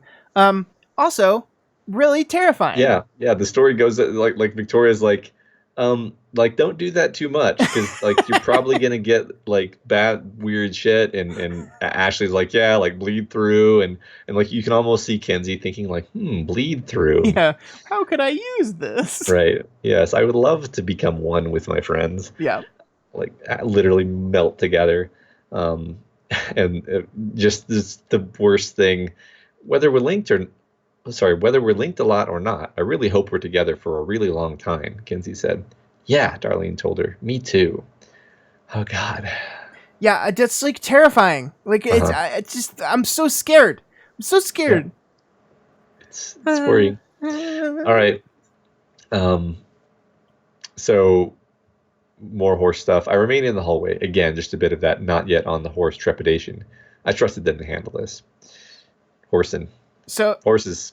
Matt, here's what Matt's note in the script for this quote he pulled out said. It's just in all caps, horses. And I read this and I was like, what are you doing? What are you trying to say here? Horses are important to this arc. I think what I like about this is, Victoria has always kind of been like the take charge type of person, right? Like she's at the front, she's on the front line. She's going to be the one to take over. She's not really the hang back and let others take care of it type of person, but she's so discombobulated here that she feels like she has to be that person. And that's, I think, very, very a specific thing that the text is doing here. Totally. Yeah. So the teams then breach into another couple of rooms, and they quickly take down the thralls. The fact that we don't actually know Samuel's power is lampshaded pretty well here, I think. When I read you wrote that, I was like, wait, we don't know his power? I feel so much better, because I was like, we were talking about this earlier. I have the hardest time remembering the Heartbroken and their powers. And I think maybe it's because so few of them actually have cape names, so there's not like a clever name to link up to the power. Like, it just took me forever to remember why, when they were fighting people right outside in the alleyway, why one of them just froze randomly. And I was like, oh yeah, that's Juliet's power. I totally forgot about that. Yeah. I also had to look things up. I mean, it's fine. But like you said, they don't have like, it's funny how much we actually rely on like the evocative cape name that's suggestive of what the power actually is. Yeah. And stuff like that. I did look up, I'm going to spoil the name game that I looked up. Juliet's cape name is apparently Catena. Mm-hmm. I don't actually know how to say that, but it means chain. So you're like, okay, I get it. You chain them, you bind them to you. Yeah. Fine. Yeah. I gotcha. Clever. Yeah. Now I will remember that. Yep. Yeah. We also get our first look at some of the Beaker buddies here too, Matt. Mm-hmm. Specifically the one Victoria will lovingly refer to as Harpoon, and I will lovingly refer to as Nippoon. Because he's got the nipples. He's got the nipples. Yeah, I love this, and I really hope that the nipples are just always there and really evident. And like even when he wears like a normal T-shirt, you can see them through the T-shirt. Only in this book will you read a sentence that says, "They reminded me of dog nipples." Yeah, it's great. They find that in a room that they need to pass through are being stored hundreds of people. And the chapter ends with, what the fuck are we supposed to do with all of this? And I think this is really a perfect ending to this chapter, because up until this point, our group had kind of been steamrolling, right? Like, we're just walking through this place. We're kicking ass. We're not really... There's resistance, yes, but we're, like, easily defeating it. No problem at all. And like we said earlier, the reader knows that something else is up, right? Like, we know... And not even the reader, the characters know it, too. We know that the strongest capes in the world, or some of the strongest capes in the world... lost or something happened to them. So we're just kind of like sitting here waiting. And this is not the full other shoe dropping, right? Because we have not gotten to the war zone that is that central area. But suddenly we see all these people here and we're like, oh shit, this is going to get a lot more complicated. And I don't know about you, but the second I read this, I jumped to the conclusion that Imp makes in the next chapter, which is that, oh, teacher threw all these people to purposefully just throw like meat shields in front of capes because he doesn't care about them. Right. Yeah. In some form, right? Like either as like a trap or as just a way to slow them down or Yeah. confuse them or Yeah. meat shield. Like there's a bunch of different kind of overlapping ways that they can be used. Yeah. So yeah, like you said, as this next chapter 15.2 begins, we um, start to deal with this new situation. We do have to touch on Imp's little bit about how she kidnaps and confines any guy who scores at least 13 by her metric of sexy plus dark sarcastic humor, or a girl who's a 16. Yeah. I'm sure Alec was like a 20 on I think that he must metric. have been. The thing is, like, the funny thing about this is, in classic Imp fashion, we know she's joking about the kidnap them and store them in her headquarters part. But like, I think there's some truth to the first part, right? Because we know that her and Alec were a thing, and we know that Alec was a kind of skinny guy who had a dark sense of humor. Like, we know that's accurate, and Yeah. I really like that. I think this window. We're getting a lot of kind of windows into Imp in this early part of the chapter. Yeah, absolutely. There's actually so many secondary characters who are being highlighted that we don't have time to talk about all of them in the detail I would like. But yeah, It's there's a crazy. lot of focus on Imp here. We're in the middle of a battle, and yet we still have time to really dive into these side characters and their Right. backstories. Like here specifically, like we realize that we really don't know the story behind like why the Heartbroken are with Imp or why Imp is with the Heartbroken, however you Yeah. want to phrase that. This chapter is actually the most detail we've got at this point. She says, I didn't go looking for you. I went after Heartbreaker. And then when I'm making sure he's well and truly dead, there's these kids around like, Dad's dead? Okay, I'm going to watch cartoons. Yeah. And which, like, she's probably exaggerating a little bit for humor's sake, but you can kind of imagine that's kind of exactly what happened. Yeah, I mean, she is exaggerating a little bit, but they basically completely agree with the exaggeration. They're like, Right. screw you. Like, we fought to get the right to watch those cartoons. We're not going to let a little thing like our father's death ruin that. Yeah, and they hated him too, I think. Yeah, they hated him. Well, and it's like it never went right out and said this, but taking care of the kids was always about honoring Regent, right? Like, Yeah. But yeah, I think he's seeing actually how the situation kind of played out here. Like, there's this dead guy, and the kids are just watching cartoons, and I think Samuel, is the one that points out that like all the women were just screaming during the cartoons. The women being like the mothers, I guess they were just like screaming uncontrollably during all the cartoons. So like you can imagine Imp in the situation where she's just killed Heartbreaker. There's kids just casually watching cartoons. The women that are supposed to be taking care of these kids are like losing their shit, understandably, because this guy's just died. And she's like, they're not going to take care of these kids. What the hell am I going to do? And she couldn't leave them, and not an option, she says. It makes it's really great actually to imagine that was the situation, because Imp has had this whole thing where like no one took care of her, right? She was ignored to the point that became her power.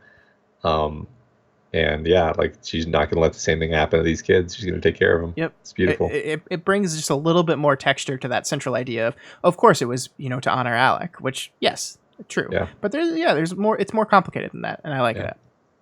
So as they begin to argue about why these thralls are here, Tristan is being unusually forceful, even for Tristan, I would say, in asserting his feelings about why this gaggle of thralls is here.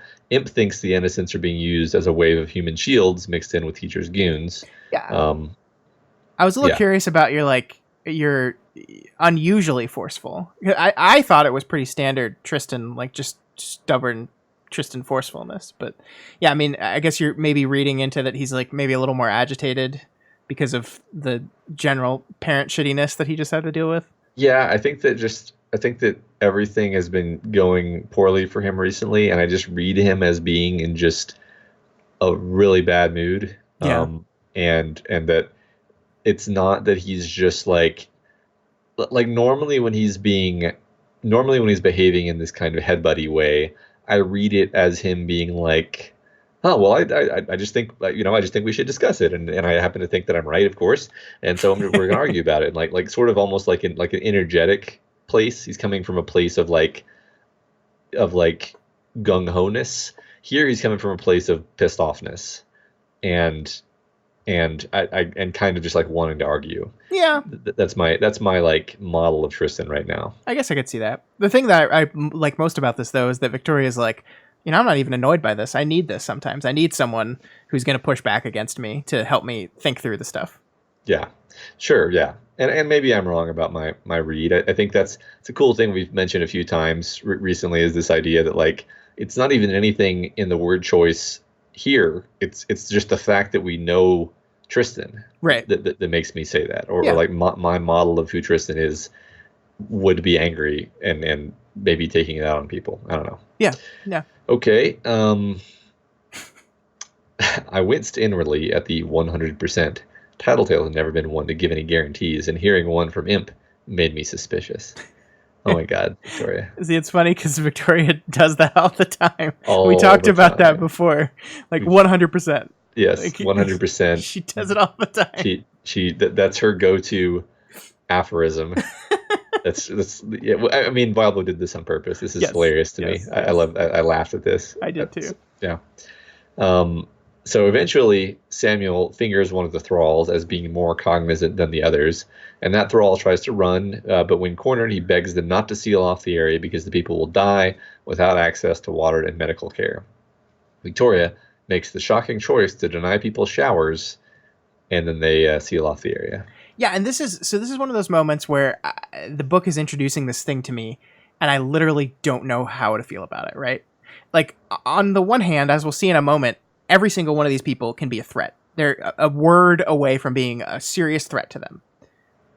On the other hand, they're mind-controlled people who have no will of their own, and just saying, sorry, you don't get food for however long it takes us to be done with this whole thing, doesn't make me feel great. And, like, I'm not saying that this was a wrong, bad, evil decision.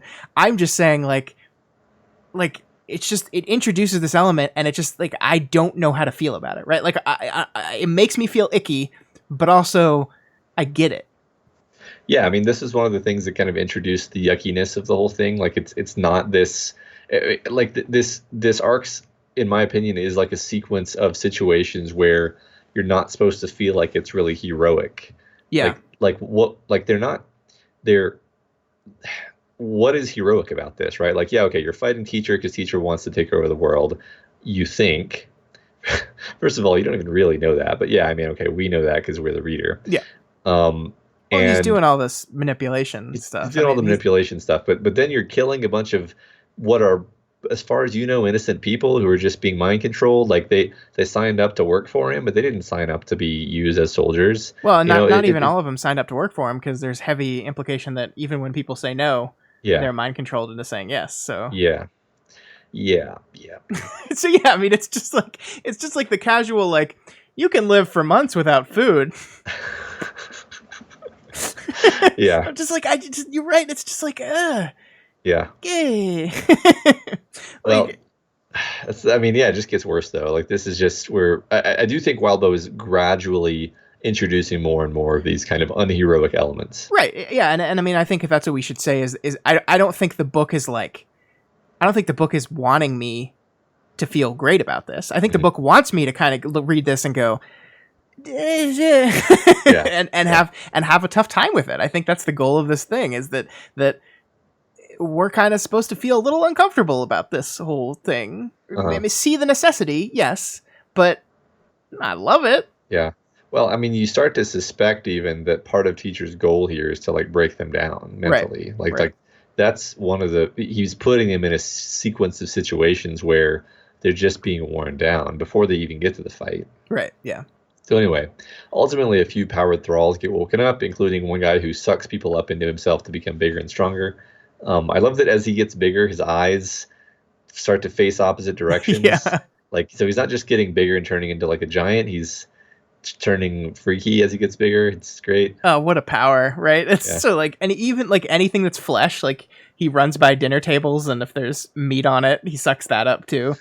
It's so horrifying and wonderful. I really like it. Yeah. And I love how the text really emphasizes that just by the nature of this power, like the simple act of touching someone and you're immediately absorbed, like it takes so many of our capes off the table. She almost lists it like, well, I can't do anything. Sveta can't do anything. All these people can't do anything just because of the nature of this power. So, like, our point of view character is kind of forced to sit back and watch everyone else handle this. Yeah, right. They just have to avoid him. Yeah. So yeah, and just in case we weren't taking the whole Juliet Roman thing seriously, Juliet refrains from helping in a situation that puts Roman at risk. Like she's basically trying to get him killed. Yeah. And in our haste, I say haste, an hour and 45 minutes into the podcast, in our haste to Uh, cover these chapters, we did kind of gloss over that Roman and Juliet beat, that where they're only here and helping so they can compete against each other on how many dudes they can take down. It's kind of like a Gimli Legolas thing, only the dwarf and elf super hate each other and legitimately want each other to die. And like you were talking about earlier, like this is fairly funny when it's first introduced and throughout most of the early parts of it. And then you're at this moment where like, not only is Juliet not helping, but she's like, I'm sorry, my power won't work on him. I can't freeze him, so he'll die here. And it's like, you realize that like, yeah, it's like, like you expect from the Heartbroken, like this kind of funny, sharp barbs at each other, but you're really seeing the seriousness and the sharpness of this barb here. yeah, yeah, because I mean, I don't think she's joking. No, I don't think she is either. It's messed up, yeah. So then they take him down. They kind of beat him down enough that he says he popped, becoming a pile of naked people and shredded chicken dinners. I ate chicken for dinner, so this is gross. This Great. is gross. So one thing I think we need to talk about here is that one of the immediate interpretations of what happened here was Lovelost screams at the doctor right as he's about to say a couple words. She stops him mid-word, and then people wake up. And both Victoria and, as we'll see here, Precipice think, and probably some other people do, think that it was Lovelost that activated these people. Her scream woke them up from the stupor, and it's her fault they attacked. And Precipice is like, hey, try to do better next time.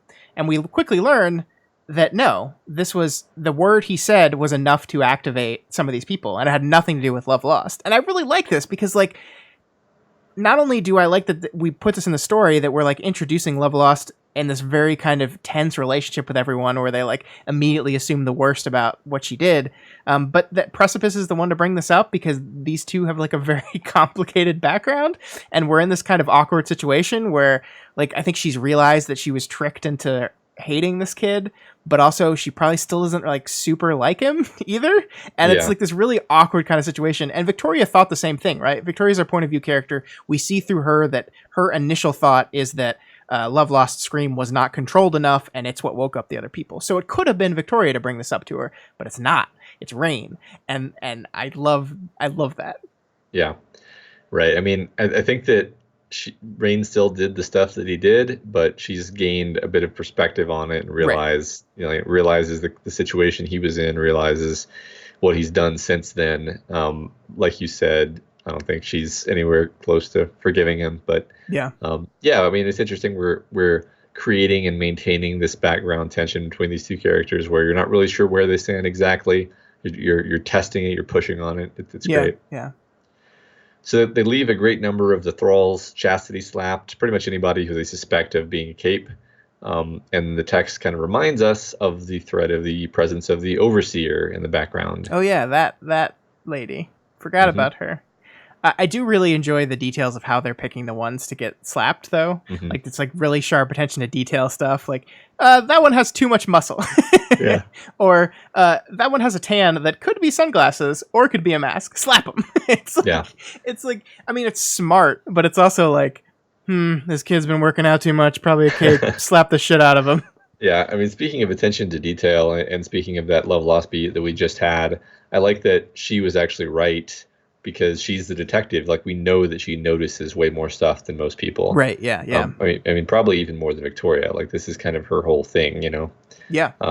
It's like her on her character sheet, she would have way more points in like just the ability to notice shit. I agree. So instead, this interaction here, Imp. Instead of a middle-aged doctor woman who you could sort of respect for trying to do things right, we have a terminally ugly ingrown taint hair and an ugly sweater. You're being too kind to Dr. Mother, Sveta said. She was a monster. I'm not going to say you're wrong, Imp replied. But, I just love because you can totally understand both people's position here. And what's funny is they, like, and I don't know if this is meant to serve explicitly as a reminder, but like these two characters did invade this. Is it the same base? Is it the same cauldron base together? Yeah, or I is mean, this a different base? it's the same base, but it's been like It's been rebuilt. custodianed to be different. Yeah. Yeah, I mean it's just interesting. These last time these two people were with Dr. Mother. Yeah, true. So I don't know. I don't know if it's an explicit reminder. They're in this. They're these two characters basically walking the same path, talking about the woman who's Sveta murdered last time they were here, Yeah, I think. arguing about whether that was good or bad. Yep. We're doing some stuff, right? Because Yeah. we have the threat of the number boy in the background. We have, and this is another reminder of it. And it tortures me that we didn't get to hear what Ib's butt was going to be. Yeah, me too. Yep. Okay. So there's then a dangerous wall rippling attack that washes down the hallway, disrupting the team's organization and forcing them to scramble to avoid being shredded. The team's fast movers are forced to react quickly, and they're almost suckered into a situation where the guy at the end of the hall is able to use the hidden full capability of his power by creating a wall of death and just killing everyone. Yeah, it's basically exactly like that Resident Evil movie, only the team just like punches a furrow into the ceiling to jump over it. Like it's just like Victoria just like goes up into the ceiling and says, "Nope, creating a new path," and everyone just follows her through it. I am not familiar with this Resident Evil movie, but but okay, that's because you don't watch bad movies. It's your first mistake. That's true.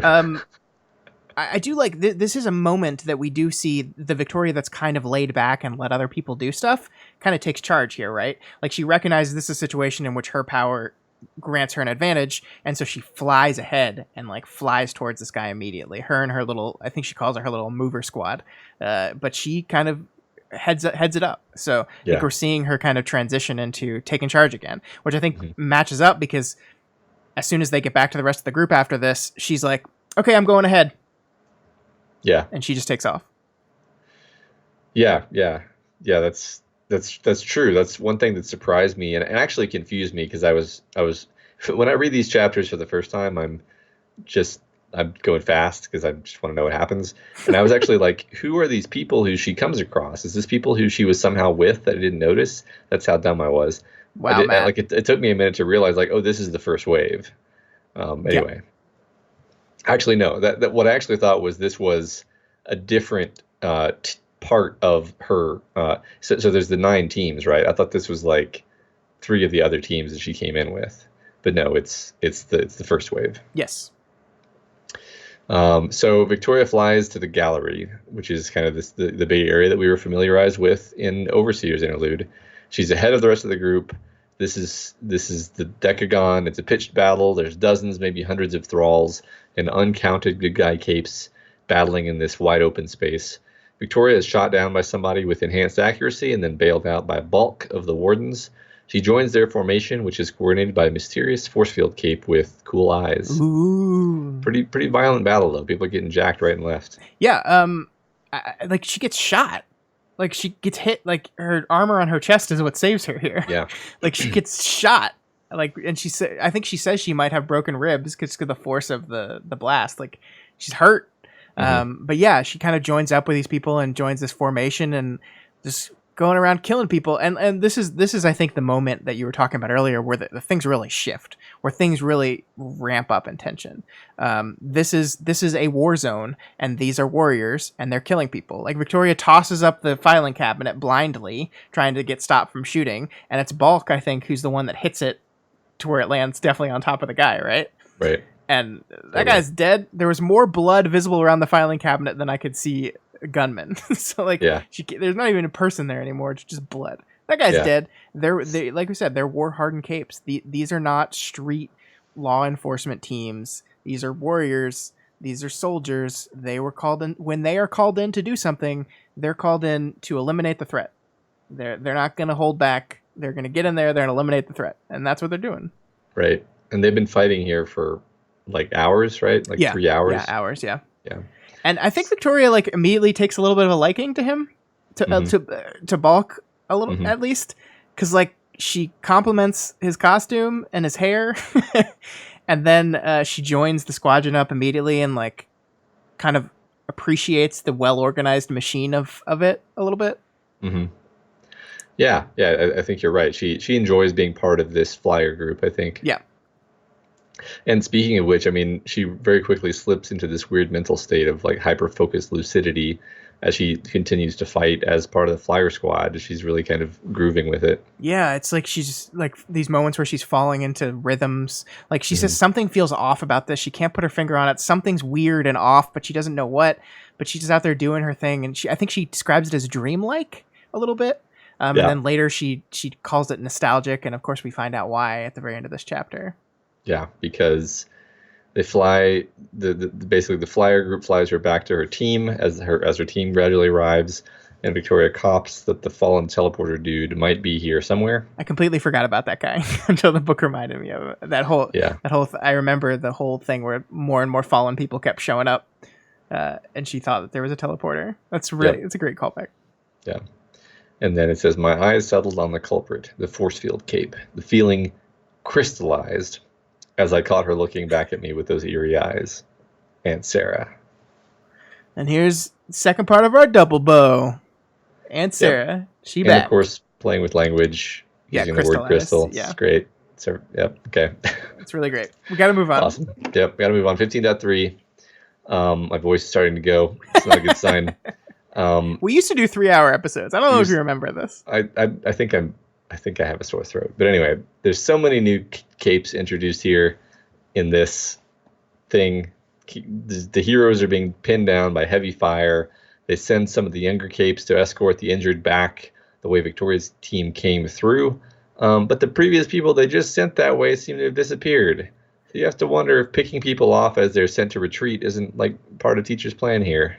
Yeah, probably. And there's this really horrifying moment when one of the capes, Prong, like just suggests that they've all been annihilated. Yeah. Like he uses the word annihilated. Yeah. And like Capricorn in all his heroics like tries to offer another outcome. Like, well, we didn't check like all the side paths. We just went like the main way. So they could be in an office somewhere, but eesh, not looking good.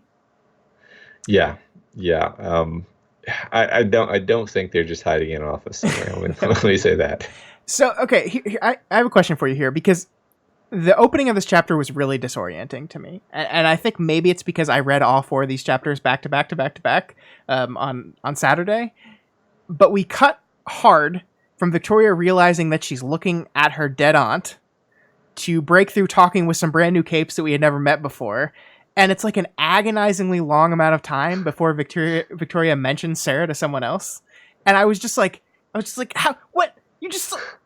She was dead, and now she's not dead, and you're just not saying it. It drove me crazy. And maybe it was just because, like, maybe if there was 4 days between these chapters, like most people got, it wouldn't have felt so jarring to me. But is that just a me thing, or did you feel that way? I definitely thought that the chapter would have immediately picked up with her reacting more to that, but it didn't bother me a whole lot because I just figured, like, okay, well, she's literally in a battle. It's chaotic as shit. It's understandable that she could be distracted from that really weird thing that she just saw. Yeah, I mean, that is absolutely the reason. You're right. But I was just like, zombie. There's a zombie, right? And I feel like she's also not entirely sure. Like she says she thinks something like the woman who bore more than a passing resemblance to my aunt, which is kind of her like in a circumlocucious, is that the word, way? Sure. Saying like I kind of do think it's her, but can't be, you know. Yeah, that's fair. This is beat here where Tandem is talking to Capricorn, and I definitely felt like I was missing something. He's saying that Tandem saying can get past bars. Tristan says, I figured, but you have to get your team past them too. What a shame we haven't talked. And I was like, what's going on here? I feel like I just missed something. Yeah, well, they're both K70s, so okay. I think that's just a general like we got to talk about this stuff. We're one of the few people in the world that both know what this experience is kind of like. So I think that's what we're. And I don't know if we knew that. I mean, we probably Tandem was probably mentioned one off. I know specifically later in this chapter they very specifically say Tandem a K70, but I think it's after this interaction.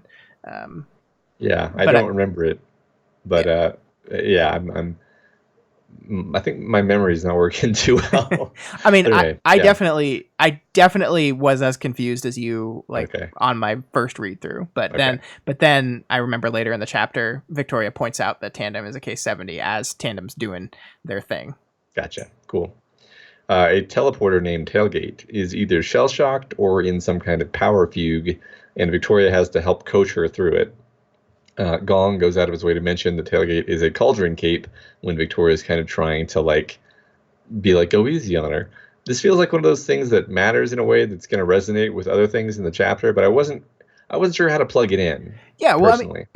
to me, I mean, there's this moment where Victoria like immediately puts on like her scholar hat, and recognizes what type of cape Tailgate is and what that means about her trigger event and why Gong might be approaching, coaching her in a wrong way. But then it's like she's a cauldron cape, so it's kind of like, well, she's like, well, see, a breaker and a mover trigger like this, so that's probably why she's, and he's just like, well, no, she drank a vial, it's different. And Victoria kind of like doesn't know what to do with that. Yeah, because she's like, yeah, I mean, like cauldron capes are this big hole in my cape knowledge. Like, it's something I don't quite understand, and I think it's just like, it just kind of, it upsets her a little bit. Like, not like she doesn't get like mad or anything, but it just kind of throws her off her game. Like, she like, I think the thing that is so obvious to me is that Victoria's like coaching of Tailgate works in a way that Gong's wasn't. Like, so she does help Tailgate, but she kind of goes like, she's very confident in her knowledge of capes, and she comes in and like lays it all out in a very matter-of-fact way, and Gong is just like, well, she's a cauldron cape, so I don't think it really works that way. She didn't trigger like a normal person does. It's like, oh yeah, huh, okay. But I mean, that's true, but we know that cauldron capes still have, like, their power just kind of turns whatever's going on in their life into their quote unquote trauma, right, that it's going to torture them with. Absolutely. But I don't think she knows that. She doesn't. Yeah, you're right. I mean, basically I'm just like, what is the higher level meaning of this being mentioned here? And I feel like it's going to become more obvious later. But I mean, we're in Cauldron HQ. I think we're doing a lot of Cauldron specific stuff. I think so. Yeah, I think you're right. So Victoria spends a paragraph on this elaborate metaphor comparing the attack and its failure to a botched surgery.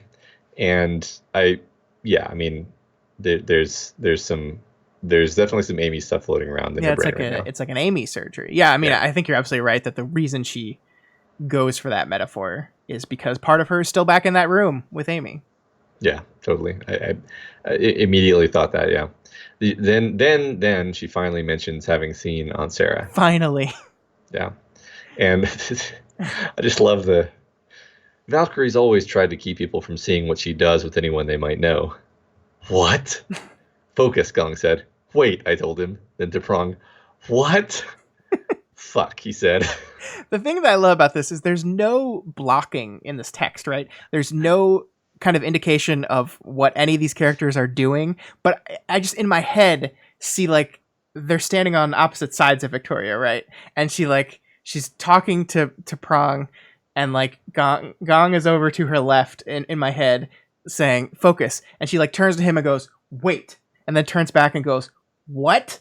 And I just like, it's so visual, like just the language is enough to paint the scene for you. I love it really much. Yeah. I love it a whole bunch. And so this part of the text does kind of tell us a little bit more about what Valkyrie's doing here, that they don't always come out right, that there's some wrong stuff with them, either mentally or physically, and she's fixing them herself or getting help to fix them, which has a lot of implications to some of our biotinkers and biological power people, which are scary. And I love that like Victoria is freaking the fuck out. Like she's losing her mind because this is crazy. Yeah. But Gong and Prong are just kind of like super casual about it. It's like, she knows what she's doing. Don't worry about it. Like she's doing her thing. We trust her. Don't ask too many questions. And I think it helps establish them as guys that like have seen some shit. Like they've seen a lot of crazy shit. And so this is just kind of old hat to them at this point. Yeah, it seems like Valkyrie has earned the trust of the basically all of the capes who went to war. Yeah. They're just like, she knows what she's doing. Yeah. So Gong and Prong are teammates. That's great. And if we have to mention here, I almost just forgot to mention it because it was one of those things where I felt like we already talked about it, but no, that was just everyone in the Reddit and the Discord talking about it. The fact that I kind of feel like we're gonna see Gru.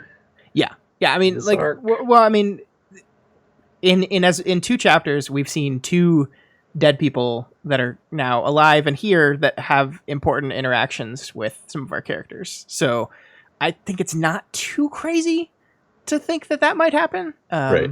I mean, yeah, we saw those 2, and then we've highlighted Number Lad, dead person. Yeah. Well, no, he's not a dead person. He's a clone of a live person, Yeah. which is weird, actually. But then, of course, Ashley has been here the whole time. Mm-hmm. Dead person. So, yeah, cool. So Tailgate's power creates what look like force fields, but what are actually fields that fucking disintegrate you and then probably put you back together correctly somewhere further along the length of the field. I don't blame Vicky for avoiding it, especially in the state of mind that she's in. Yeah, I've seen The Fly. I know how this shit works. Yeah. Good call, Victoria. For all we know, there's like a copy of her drowning in a tank under a stage somewhere. Yeah. I mean, it made perfect sense to me that she's like, this definitely would fall under her like aversion to biotinkers or biocapes, right? It's like you're taking me apart and putting me back together. No, thank you, not again. Yeah. Yeah. So we're glossing over a lot of the action here, Matt, but I just wanted to take a brief moment and highlight how badass Rain is being in this fight. Because everyone's fighting in hand-to-hand combat like it's war, and there's this moment where Rain appeared and headbutted someone in the same instant, grabbed their gun with both hands, and had his smaller tinker hand reach down to pull out something out of the bottom of the weapon. It's badass. Yeah. Look at him go. He's done a lot of cool stuff. Like he'll have his silver blades and like someone will swing something at him and he'll just like hit the thing that they're swinging so that it hits him, but then it breaks and doesn't hurt him. And like just kind of clever stuff like that. It's awesome. Yeah. Good job, Rain. So as this squad strikes out to take the fight to the thralls, Victoria slips away to find the fallen teleporter. Yeah, and she divides the area into groups A, B, C, and later D, which is like a classic Victoria move, but it's also like a very helpful writer tactic because this is a massive fight with many teams and many entrances and exits to this big room, and there are so many characters, and I got a little confused, so I'm glad Victoria helpfully just segments the population for us. Yeah, super helpful to have these really analytical, combat-oriented protagonists. Yes. Just this writing here.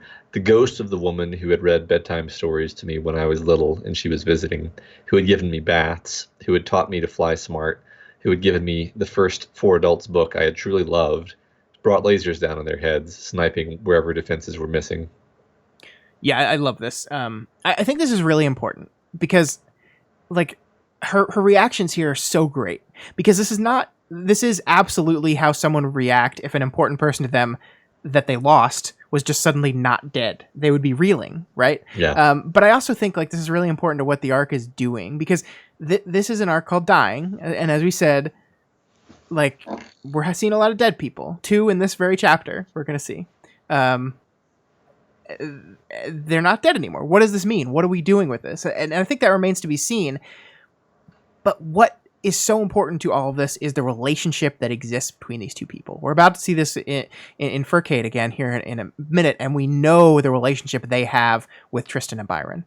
But we don't, like, the relationship between Victoria and Sarah, like, we know kind of tangentially that it was a pretty good one, but I love how here and a little bit later in the story, the book is really reinforcing just how important this was, how important Aunt Sarah was to Victoria, how important of a person. Like she gave me the first for adult book I truly loved, who had helped raise me. Later we see that every time she went to Old Brockton Bay, she took a stop to lay flowers for her. Like this is a person who was hugely important to her life. And I think the book, in order to really sell what's going on with Victoria now, the book needs to firmly establish in us just or remind us just how important this relationship was. And that's we kind of see what it's doing here. Yeah, right, because it's easy to forget. I mean, I think I forgot, like, oh yeah, she was part of their team. Like she was a teammate of Victoria's. They were very close. She's not one of those aunts that you see twice a year, or once every 2 years. She was a very much in her life person who she lost, and it was very painful. Yeah, I agree. Yeah. So, and Sarah's flying squad supports Victoria in identifying and taking down the teleporter. This changes the tone of the fight, but not necessarily for the better, as the teleporter has dumped in hundreds of people as his last action. So now it's like fighting a swarm, which Victoria likens to fighting Crusader or Skitter. Mm-hmm. Yeah, I love that reference. I love every time we reference good old Taylor. It makes me smile. Yeah. And I think we kind of see here that the fight switches into another gear again. Like it's getting even more brutal. There's so many more people now. There's hundreds of people they're fighting, and it's getting more and more brutal. And that Sveta, we see, is a person who earlier in the chapters yelled at everyone to go easy on the thralls because they don't know what they're doing, right? Mm-hmm. And now here we see her as the person whose tendrils were cut where they have saw teeth, and they're cutting and running along flesh in some areas and grabbing otherwise. The two combined were nasty to cut someone's arm and pull on that skin. This is getting like really, really intense. And I'm not sitting here and argue. I'm not going to say like Sveta is bad. What you're doing is bad. But like we're seeing our street level, hero capes pulled into a war, and they're starting to adjust to the war zone and become more and more brutal. Yeah. Yeah, they're being broken down. They're being pushed until they really, it's a matter of survival. They have no other option. And then it becomes normalized, and that's really bad, right? It's sad. Yeah. Yeah, it is. It is sad. Yeah. So Victoria helps support Stonewall when his power is knocked out by whatever Trump they have. And Aunt Sarah lands to help. She looks serious and haunted, like on the day Leviathan attacked. As the lights go out, as the light dies, she asks, sorry, I was a little bit too proud of myself there, wasn't I? Yeah, there was a lot of emphasis.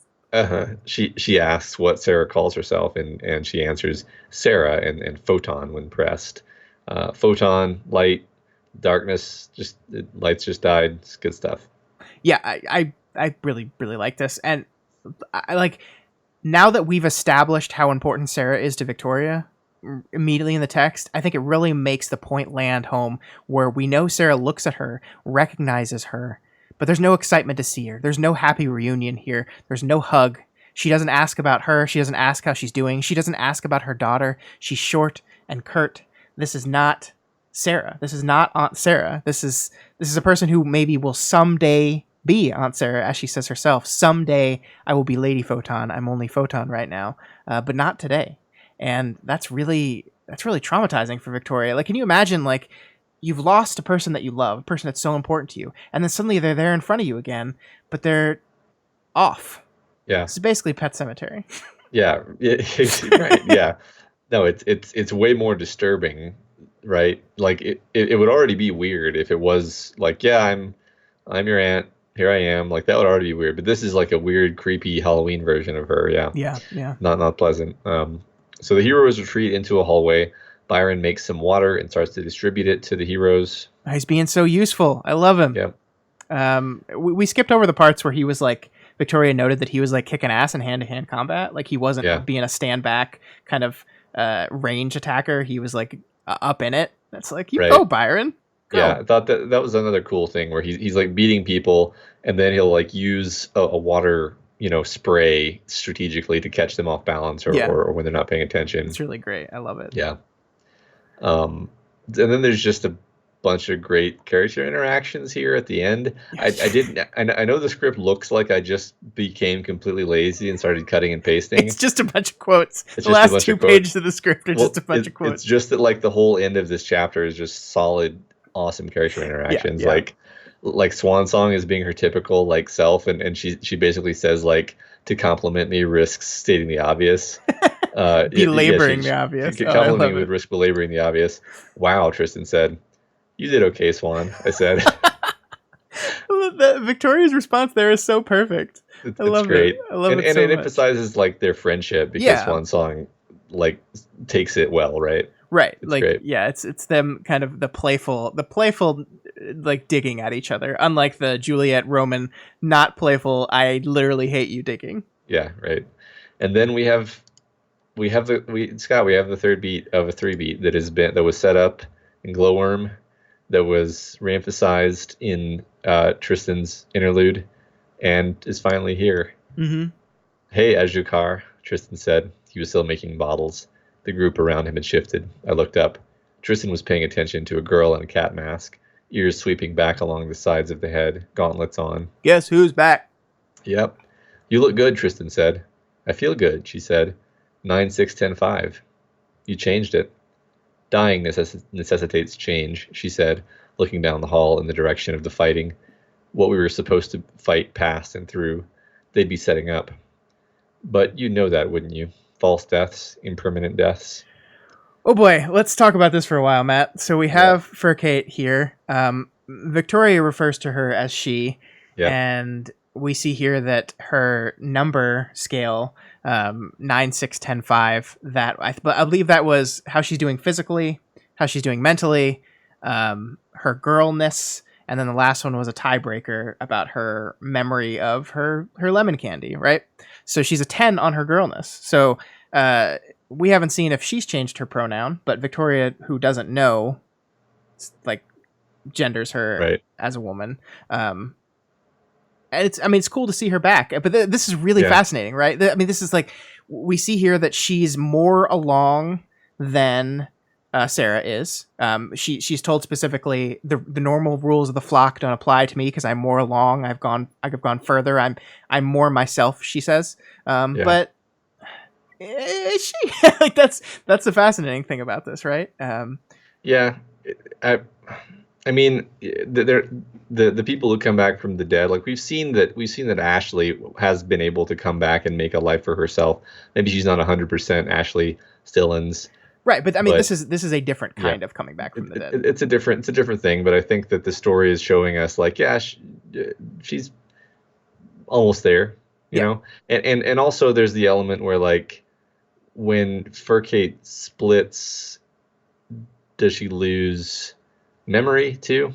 Yeah, I don't know. I think you're right that she's probably, out of all of these people, probably doing the best, because I think, like, part of her dying was like modus operandi, right? Like, that's kind of what they did. They split, and then they picked the best one.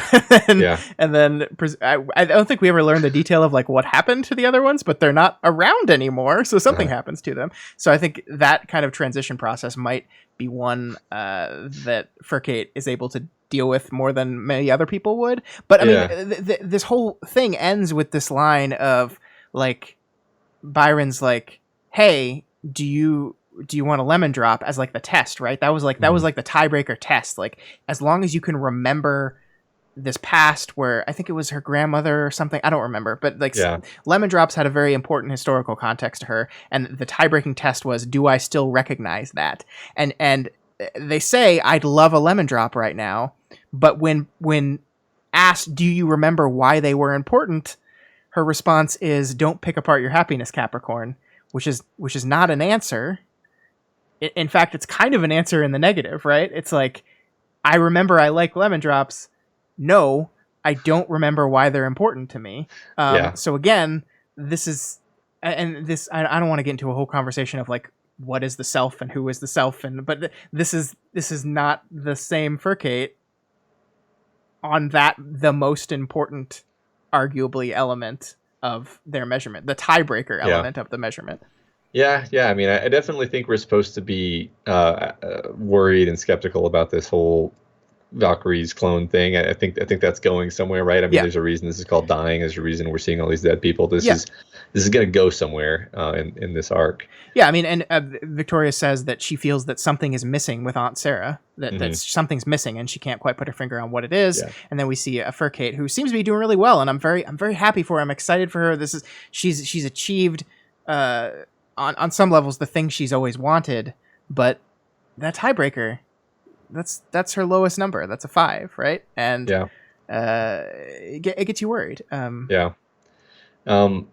we have to talk about her hatred of Tristan, or not hatred, but right. I mean, just the fact that Tristan is yet again being completely dragged, and not been forgiven. I mean, it basically seems like Furkate's still kind of at the same place that they were when things left off. Like, hey man, you're a fucking asshole. You Yeah. tried to basically kill your brother, and then we had to catch you and arrest you, and we charged you for murder, and you're a murderer, and now you're here. Like that's where things are with them, Yeah. and it's like this is very barbed, right? Like, yeah. dying necessitates change, but you'd know that, wouldn't you? False deaths, impermanent deaths.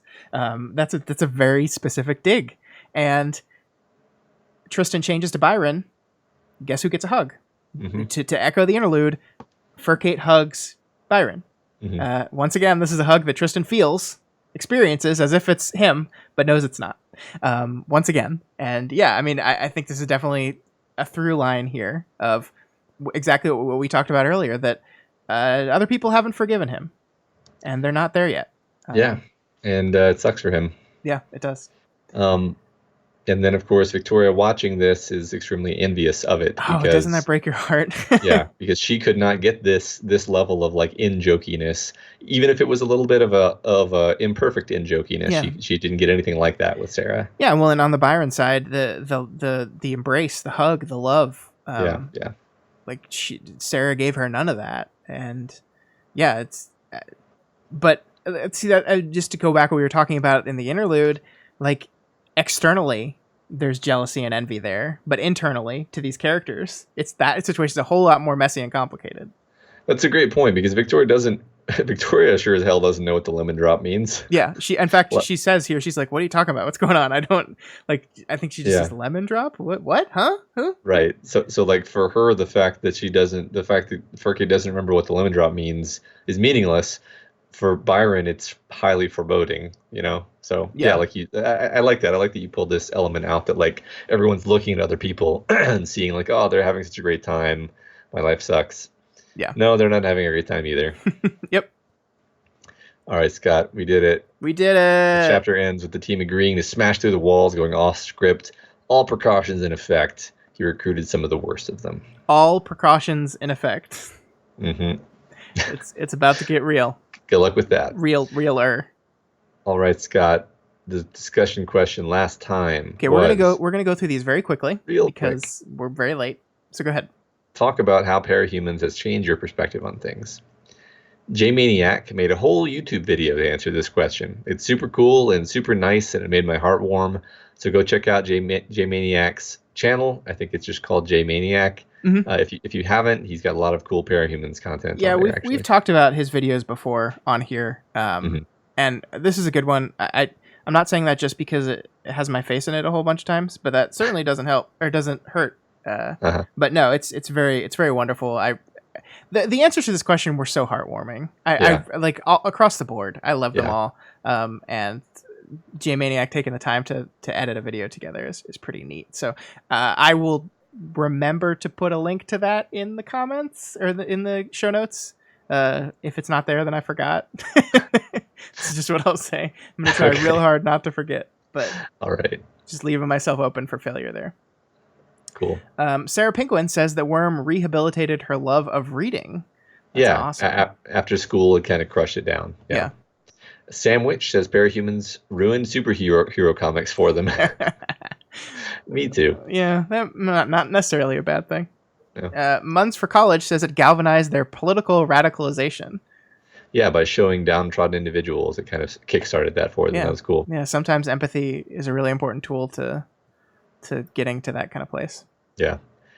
Kitten Sharktopus said Ward specifically made them more metacognitive and prone to categorizing their behaviors. Yeah, and I think this is a similar theme throughout a lot of these answers, right? Because Vista is Best Girl says it changed how they view trauma in themselves and in others. Yeah, I think like those last two are definitely true for me too. Yeah, definitely. Death of the Artist says Parahumans widen their appreciation for art and structure specifically, and is one of the more effective challenges to utilitarianism that they've seen. I agree with that. Yeah. Ward specifically also made them more empathic by forcing them to relate to the struggles of the traumatized and mentally ill. Yeah, Kausubalu says that Wildbow's use of literary techniques and skills such as 3 beats, timing, and pacing really changed how they write their own stories. That's great to hear. Yeah, I think me too, also.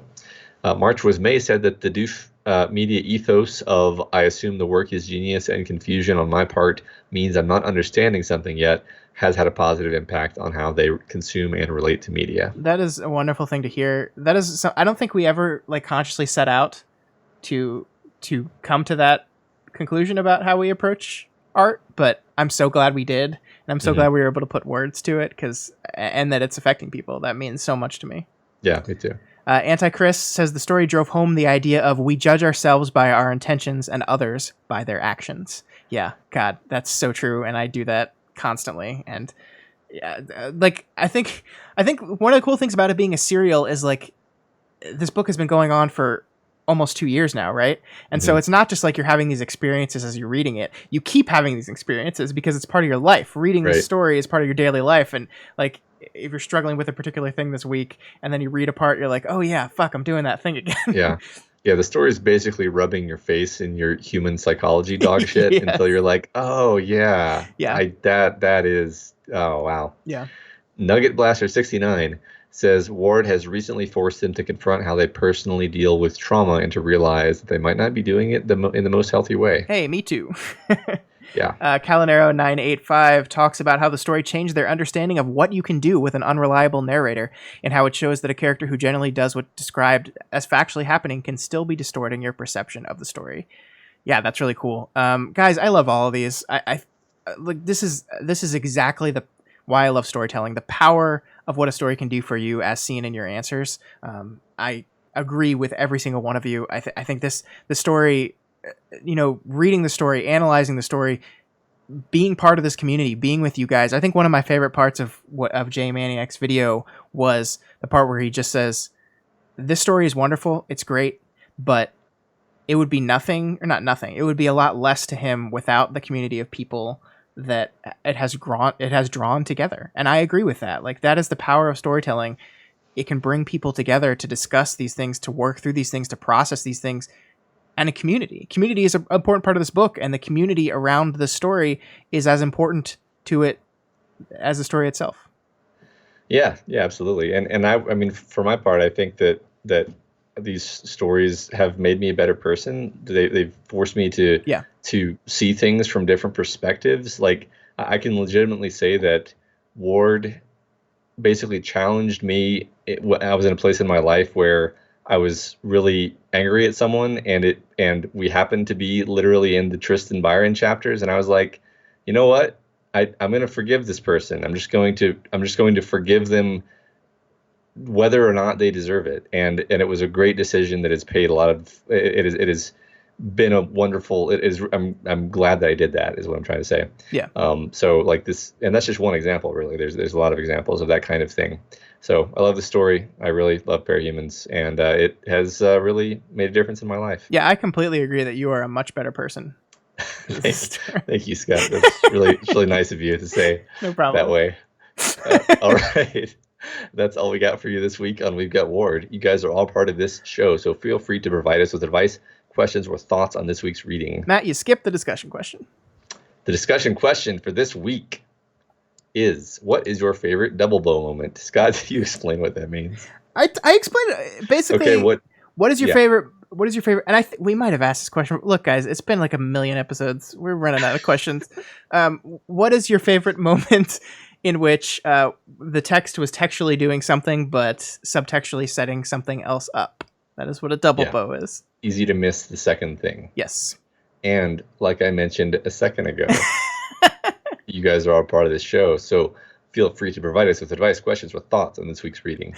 And as I have not mentioned yet, you can reach out to us via email at gotwormpod@gmail.com or over on our Twitter account at gotwormpod. My personal Twitter is at scottdaily85, and Matt's is at doublebowdenimmail. That's right. If you're not already subscribed to We've Got Ward, we strongly recommend you do so and never miss an episode. You can find us on iTunes, Stitcher, YouTube, Google Play, and pretty much anywhere else in the world you can listen to podcasts. And as always, you can find this and all the other shows we do over at doofmedia.com. We're back, and so our shows are back. Special thanks to the Deep Impact boys for holding it down for us while we were off last week. It was the only shows that were produced on the website last week, and we appreciate you guys still going at it. Keeping up that appearance of professionalism. Yeah, there you go. Yeah. We just take off. whenever we feel like it. They're working hard. That's exactly right. So yeah, if you like, We've Got Ward, if you like the Doofcast, if you like Deep Impact, Bout of You, consider donating to our Patreon account, patreon.com/doofmedia.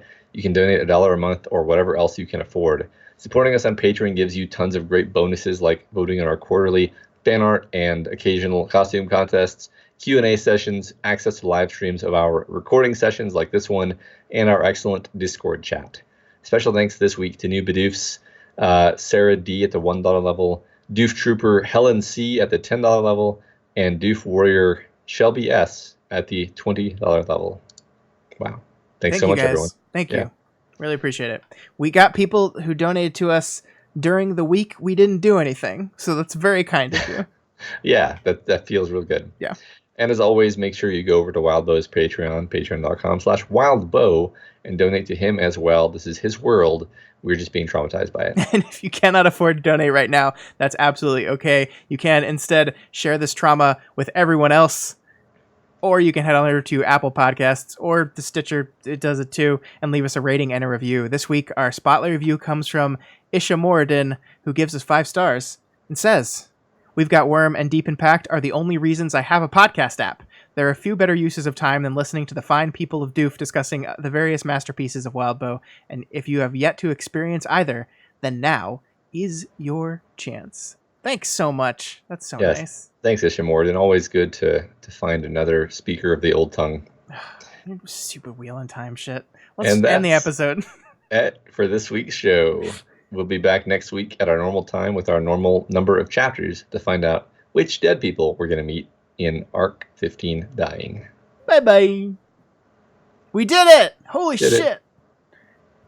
You know what's sad is it's not that much longer than an episode that only had 2 chapters. Yeah, so we actually did a good job. We did. Ugh. It's midnight. Jesus. I'm turning the AC on. I'm sorry everyone for having to hear the AC, but I'm turning it on. How's it going, guys? Hope you enjoyed. Prof, I would have taken that bet. I would have taken it. My favorite part of doing the show is the moments when Wildbow says, yeah, sure, that's what I meant to do. Right. I'm just like, oh, I was wrong. Oh, well. Death of the Author says, it's impossible for me to be wrong. Ergo, it's my favorite philosophy. That's true. Where is the episode? Where I didn't save it in the right place. Oh, I thought you were about to say I didn't save it, and I was about to murder you.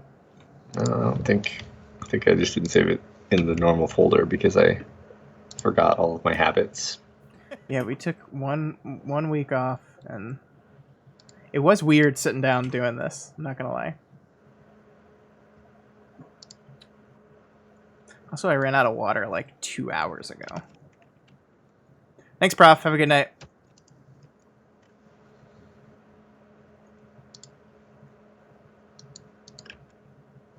I could just use my eyes. I agree to Sarwat. Dying necessitates change is a very Valkyrie line. That's a good point. I like that. Pumpkin time?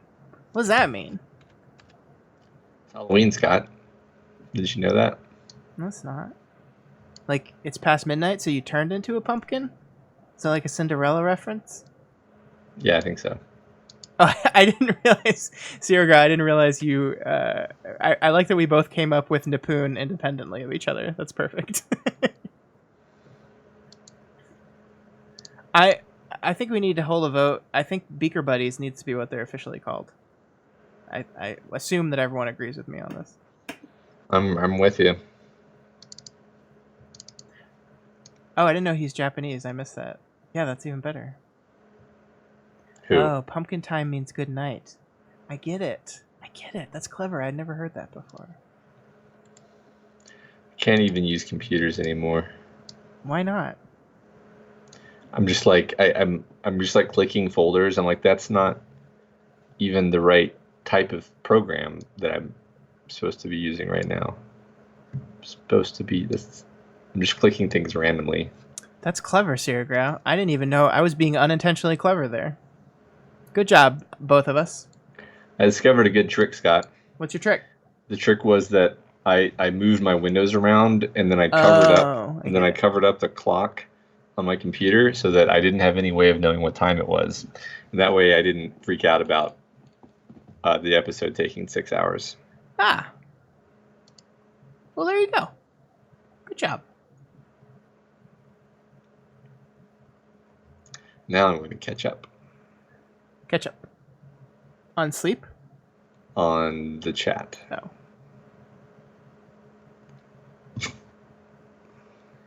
What did the big potato say to the little potato? Tomato. I was catch up. See, I wasn't even thinking about Purity. I was thinking about his actual mom, who was also dead. Wait, who's his actual mom?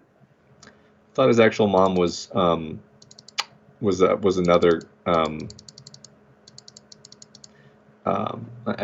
Empire 88 cape who was killed like a while ago. Yeah, you're probably right.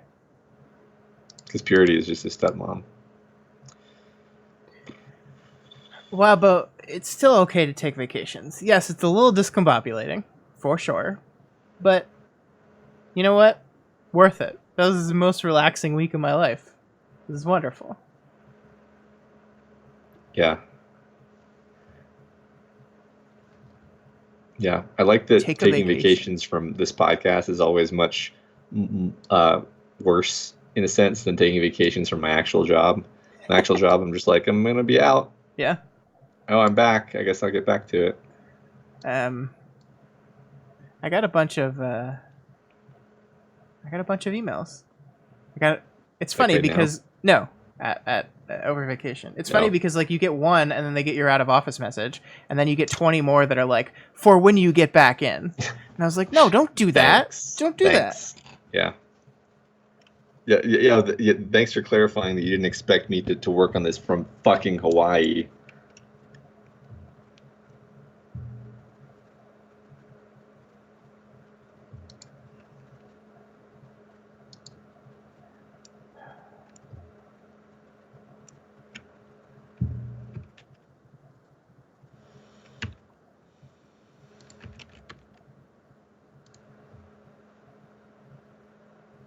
Did I kill my mic again?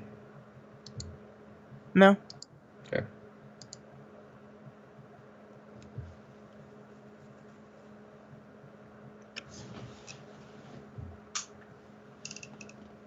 Turn off some of these lights and see if you can still see things.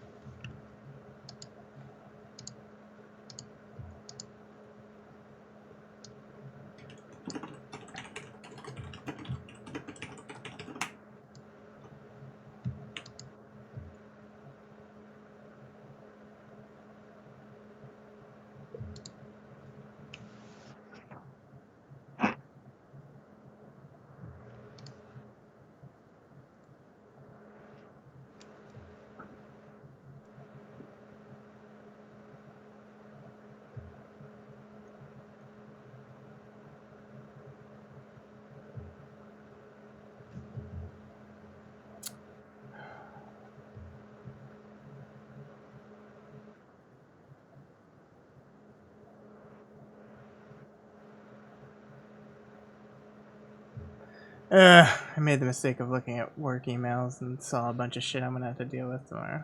Oh no.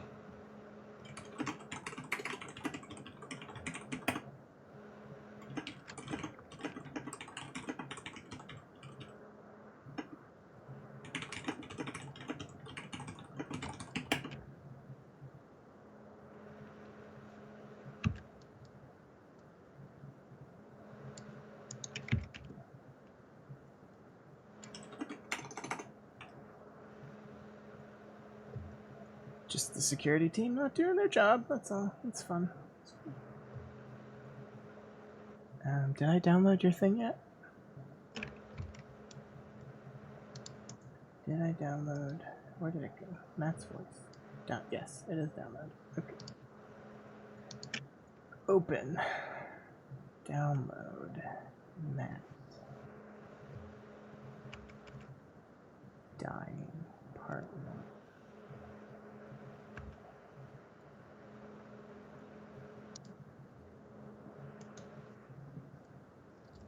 I don't. Yeah, the name for Golem's dad is, or mom is. He how do you pronounce that? Heath? I don't know. Heath? Heath? I don't know if Thought it I was Heath. ever remember that name. I'm sure we got it. There's so many details that I just don't remember. I don't think my memory is working particularly well right now. I think that I'm sick. Oh no. Have you watched Lady in the Water yet? No. I'll watch it probably at work tomorrow. Nice. Also, I've seen it like 15 times. I haven't seen it in forever, so. I've seen it pretty recently, so not too worried.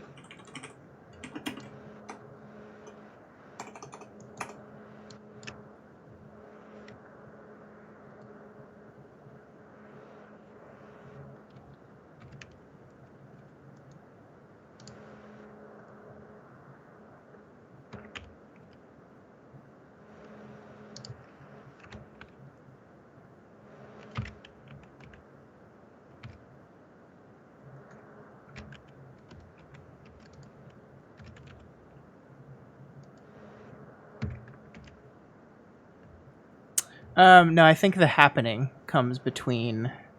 The happening is after Lady in the Water, but before Avatar. I think we're gonna speed up how often we do it because we've been doing one a month, but I kind of want to get through these. Yeah. Before we forget everything we've learned, so I'm gonna start doing 2 a month. Makes sense. Oh, I need to switch over your thing, Matt. Boop, boop, boop, boop. Where'd your face go? Oh, you put your face on that side. That's where my face is. Where did I put my face? Maybe you just won't get to see me anymore. How do I do this?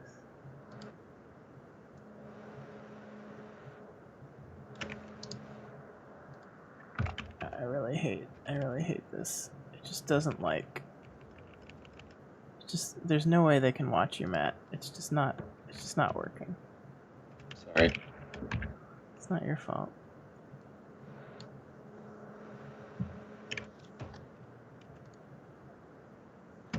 It's just not. It won't get the whole screen.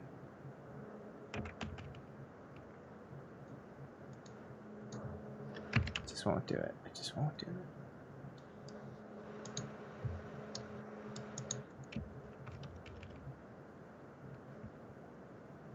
This is the best I can do.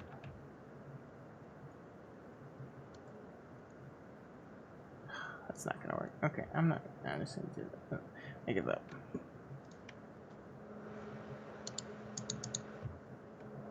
Yeah, well, I mean, no spoilers, but as I was researching Lady in the Water stuff this week, I happened to see a scene from The Last Airbender on YouTube. And, well, things happened in the scene. And they weren't very good things. It was an action scene with some bending, and it was pretty bad. It's pretty bad. So, there was firebenders fighting earthbenders, and it was like some of the slowest moving action I've ever seen, and it's going to be a fascinating conversation because, yeah, I completely agree. The blocking of the scene is just like you can tell he's trying to do some like freeform handheld camera stuff, but it just doesn't work. It's weird. It's just like it's kind of like you see characters that probably should have been off frame because they're just kind of standing there watching other people do things, and it's confusing because, I mean, he's a smart guy.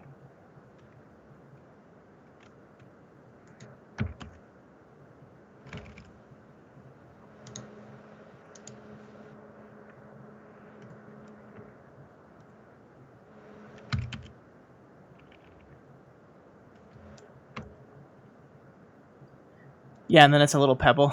I noticed that too. Just a little pebble. It's like there was a disconnect between the filmmakers and this stuff that we see happening in the subsequent 3 chapters, and a bit more firm about where exactly. Matt. Mm-hmm. And obviously, What's up? Your recording is very bad. I'm sorry. like possibly unusably bad. Oh no. Oh no. But We'll see what we can do. I think here's what I think happened. I think your recording device audio and your Skype device audio were different. possibly. But I thought I checked that specifically. But maybe it got knocked off at some point. Because it sounds like it's not coming through, which is weird because it's like really big. Am I? Well, what's the alternative if it is unusable? I'm just gonna crank up the I think it'll be okay because I'm just gonna try to crank up the volume because it's high, like the waves are high, but it sounds really quiet to me. And maybe that's just my computer. I don't know. We'll see. I'm not ready to throw in the towel yet because the wave it should be louder than it is. Let me hear mine and see what mine sounds like. It's really great. Like he's this guy. Oh yeah, mine's very quiet too. I think we're gonna be okay. Manipulative because there's a scene I at the very end of this. I think Skype is doing the thing where it's quieting my audio again. I pray to God. I hope. This would be really bad. I don't want to record that again, Matt. No, we're not gonna. You just rip it off the shitty YouTube if it's that bad. Oh yeah, I forgot about that. I think it's gonna be fine. I think I overreacted. I just don't know why it does the thing where it mutes the audio. Okay, let's try this. It doesn't, but and Victoria presents some power amplifying vials from Sheen. Okay. It's too quiet, but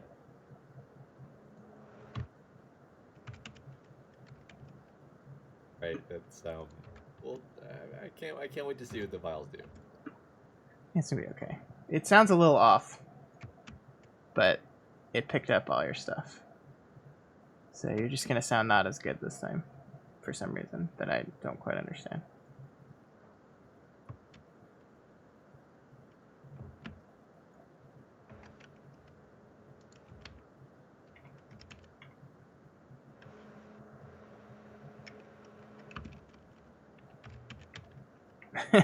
Zero Grow. The audio was dying. It's funny, but only because I've decided we're gonna be okay. I would not be laughing otherwise. That would have been terrible. I'm just gonna put my sunglasses on real quick. Just one last grasp. Why is it so quiet? Skype, just like listen to me when I say to do things.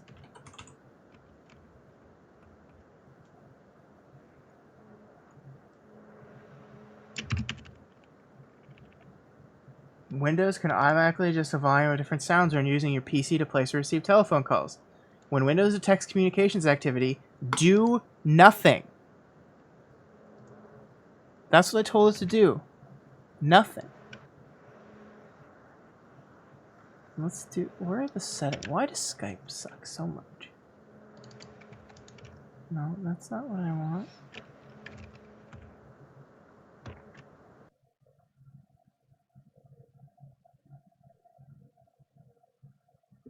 Oh, well, hey, Skype just crashed, so let's see how this sounds. Probably, but we'll see you after. We expertly dissect and discuss Ward, Wildbow's return to the world of Perry. Yeah, I mean, it's not as sharp as it normally is, but it sounds fine.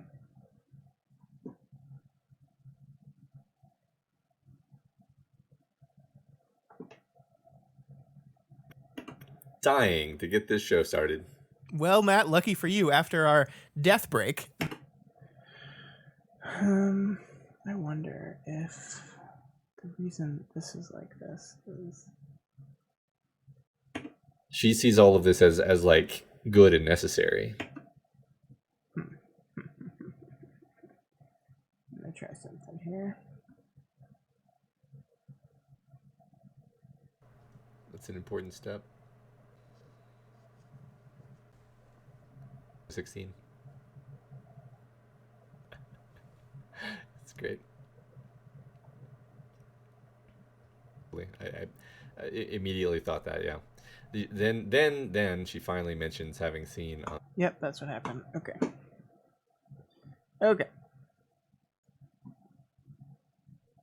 Have no fear, everyone.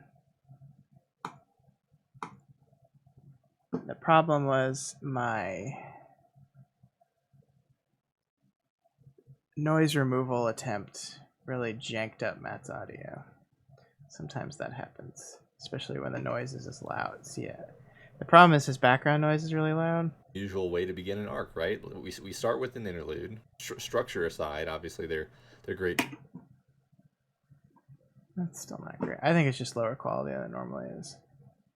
I'm gonna have to check Matt's settings. But we got this. Should I call him back? He's in the middle of a game. Let me try to call him and see what happens. So loud. Are you? What the hell? Hello. What the hell's happening? My Skype crashed like a minute ago. Oh, okay. Were you just talking to me? I was opening my heart. Oh no. I was revealing all the secrets of my life. You want to do it again? No. Okay.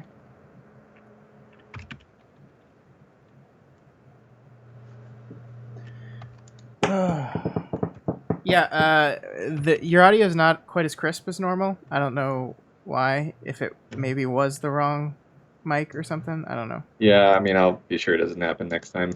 It's not a big deal, but it sounds fine. It's still better than when we started. That's what I tell myself. Everything is better than the way the first episode sounded.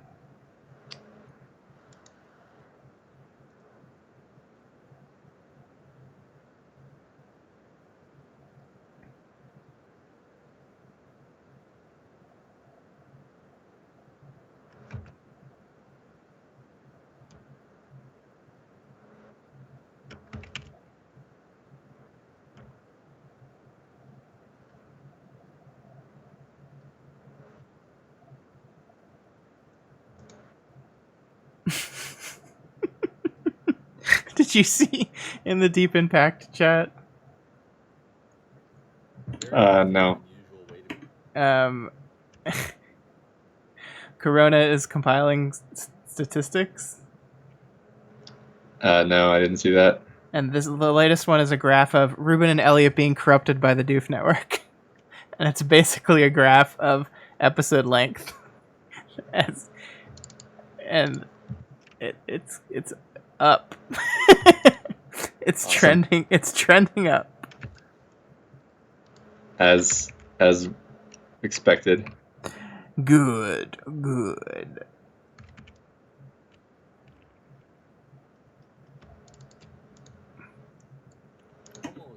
like solid action for the first. I hate this. Why is it doing this?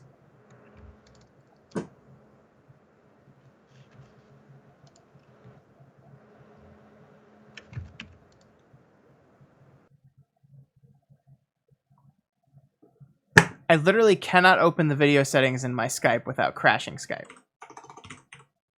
That's amazing.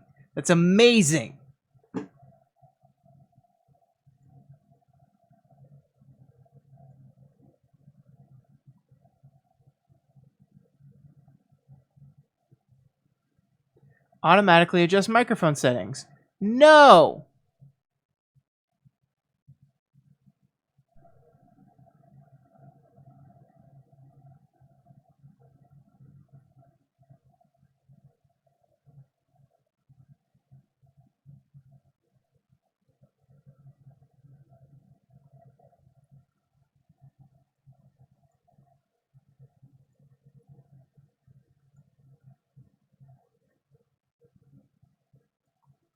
structure aside, obviously they're great chapters. It's great action. There's just tons of crazy power shit going on, which is always fun, of course. But there's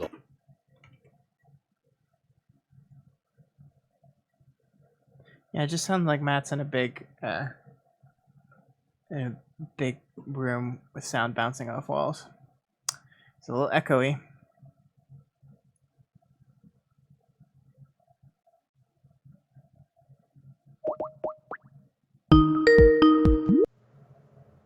Hey, fun fact.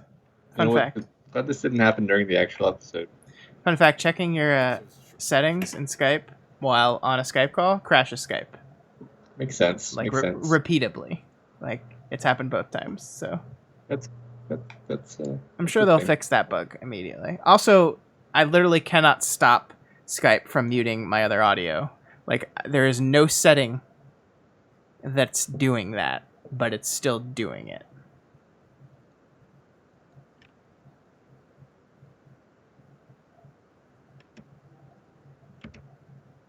Oh my god, I emailed my boss, and he emailed me back at 12:30 a.m. What are you doing? I feel bad for emailing him. I didn't think he was going to be up.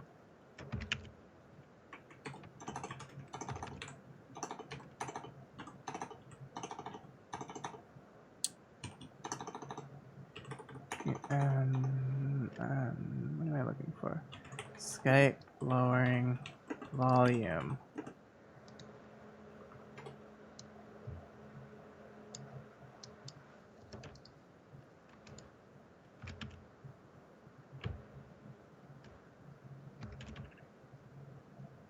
Everyone says go to the do nothing thing.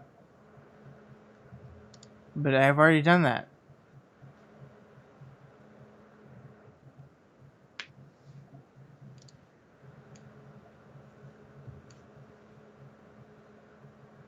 Skype lowering volume. Even though do nothing check.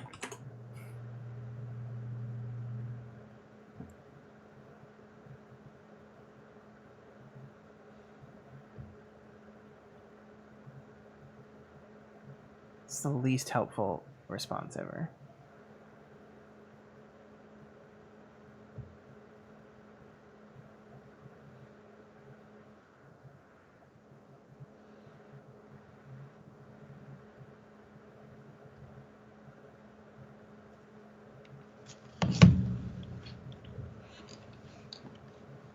Yeah, okay. Well, I don't know if I'm going to be able to edit this while on Skype because like Okay.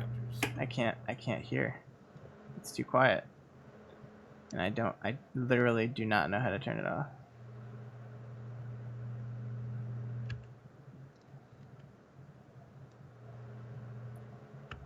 It shuts off as soon as Skype closes. Wow.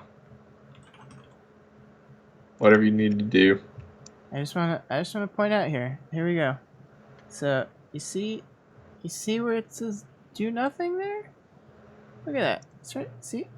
Do nothing. Do nothing. That's what you're supposed to do nothing. But you're doing something.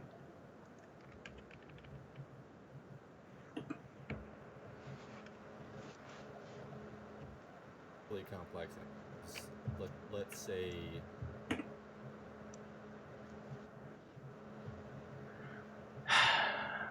Yeah, I have to edit off Skype. I can't hear it. All right. What if I change it to mute by 80% and then change it back? Reduce volume by 80%. Apply. Do nothing. Apply. It'll probably need a reset anyway to actually work. it's a lack of Oh my god! It actually fixed it. That's so stupid. That's perfect.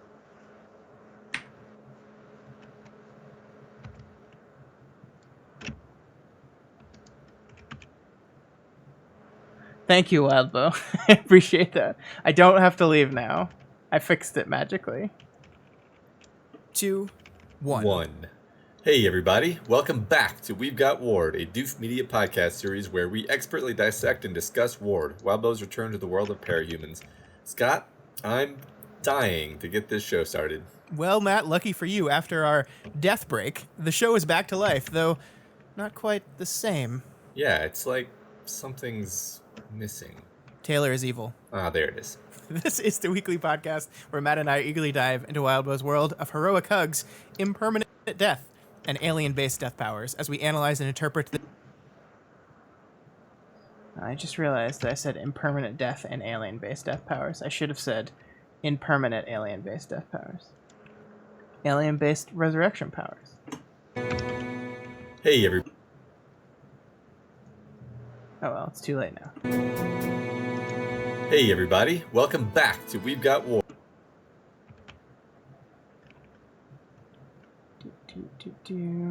Yeah, you're just like...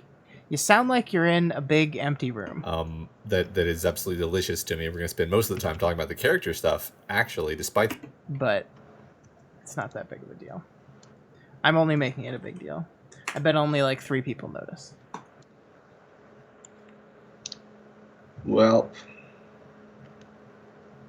those 3 people can suck it. Way to be mean to the 3 people for no reason. Fuck those guys. All right, everyone. Yeah. Those people that listen to our podcast. We hate those assholes.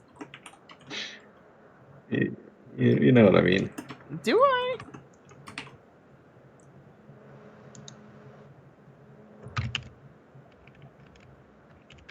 .a 15.1. Gotta add a whole lot more. 15.2, 15.3. Boop, boop. Okay. Let's see how good my timestamps were. I can't believe he responded to my email at 12:30. I hope I didn't wake him up.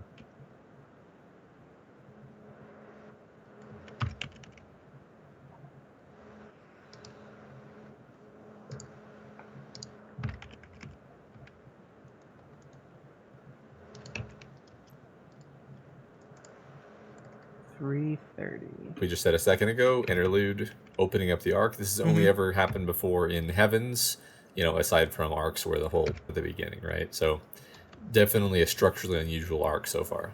Yeah, and I definitely don't think it's meaning the same thing here, right? I think it is absolutely something different. Not my favorite part of the book, but always enjoyable. Right, yeah. I definitely felt a high degree of tension during some of these bits, Sure. which obviously is the goal. Yeah. All right, so let's start. All right. Just gonna take out Matt's breathing here. Gross. Yeah. All right. How dare you breathe before you speak, Matt? I know. It's a bad habit to breathe.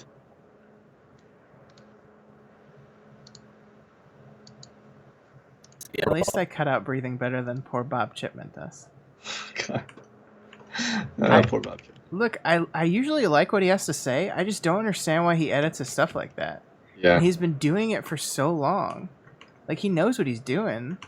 Why it's a choice. Why are you doing it that way?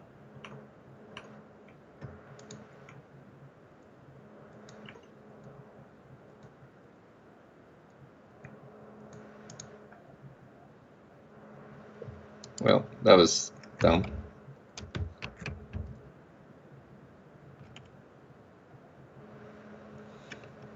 I think you're wrong, because I think it's supposed to be ambiguous. I think we're supposed to... You're right that it's gonna be the third. than we Yeah. normally do. The first one we really wanted to nail. Podcast, and That was we just got bad. 3 chapters to go. That was just poorly We are going to executed. move through these a little faster than Yeah. we normally do. The first one we really wanted to nail. Teacher's base. I think that... Better make sure this is... In which the text was textually doing something, but subtextually setting something else up. That is what a Yeah. double bow is. Easy to miss the second thing. Yes. And like I mentioned a second ago, you guys are all part of this show, so feel free to provide us with... Okay, it's still linked up to the very end. Hooray. We didn't have that problem this time, Matt. So that's something. Yeah, It doesn't, but that one's a good one. The number boys historically don't necessarily, and then other people, and then like no one else seemed to agree with me. So I was like, oh, okay. I mean, well, maybe not. my take on this is that you're right until you're not. Yeah, I think you may be right that it's going to be assumed, right? Maybe they're just going to all collectively go up to Sveta and go, "We're sorry." Yeah, we serve you now. All right, Scott. 15.1. We're beginning the arc now. I really hate that laugh. Great. We're an hour. Ugh, I hate my laugh sometimes. Hey, you, laugh. You don't need to be here. Get out of here. Yeah, we serve you now. You're gone, laugh. We serve you now. All right, Scott. 15.1. We're beginning the arc now. 109.36. Wow, Matt. An hour and 9 minutes to finish the first chapter.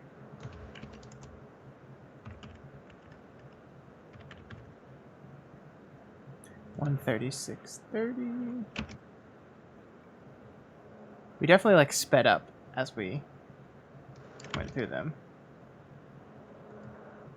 I think that's also a natural reaction to seeing how long the script's getting and being like, oh god. Right. Yeah. In some form, right? Like either as like a trap or as just a way to slow them down or confuse them or meat shield. Like there's a bunch of different kind of overlapping ways that they can be. Is it 16? Yeah, I'm sure Alec was like a 20 on that. He must have been. The thing is, like, yeah.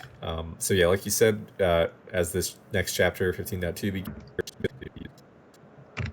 135.41. Yeah. So yeah, like you said. Oh, I moved a little bit. So. App or as just a way to slow. Sexy plus dark sarcastic humor, or a girl who's a 16. Yeah, I'm sure Alec was like a 20 on that. He must have been.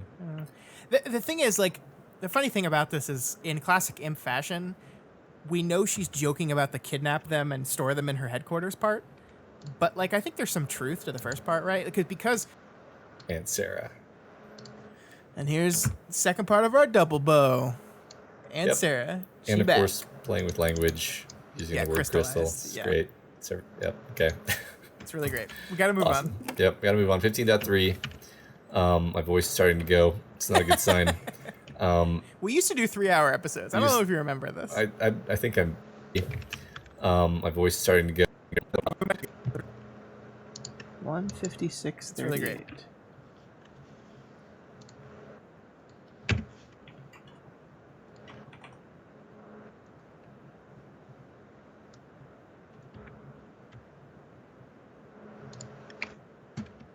$222.49. Oh goodness. Matt, this episode's really long.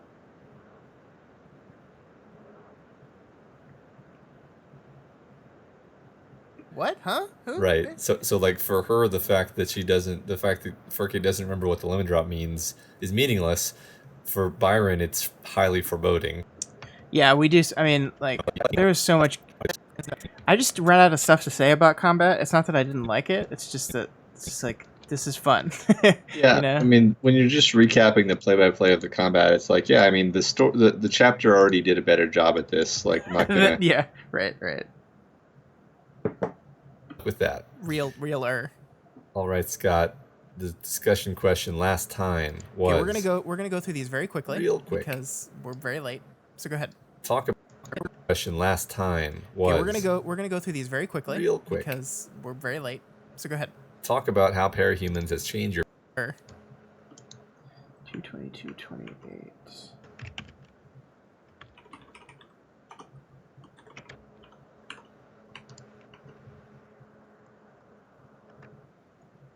People who donated to us during the week we didn't do anything, so that's very kind of you. Yeah, that feels real good. Yeah. And as always, make sure you go over to Wildbow's page. And Let's that's end the episode. it for this week's show.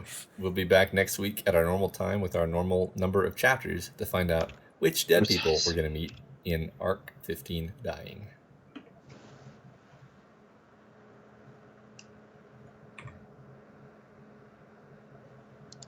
Chapters to find out which dead people we're going to meet in Arc 15 Dying. Dead people we're going to meet in Arc 15 Dying. In Arc 15 Dying.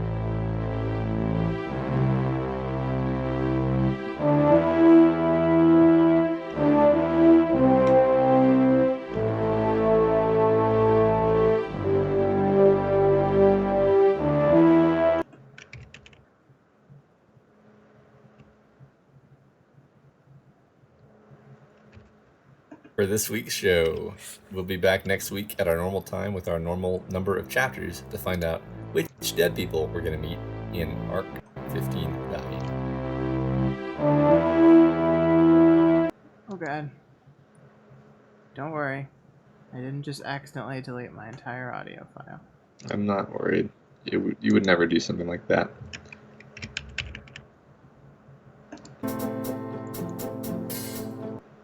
Okay. Well, that's a very long done episode. Entire Awesome. session. Mixing it down. Let's work on this now. This week we are back from vacation and ready to begin dying.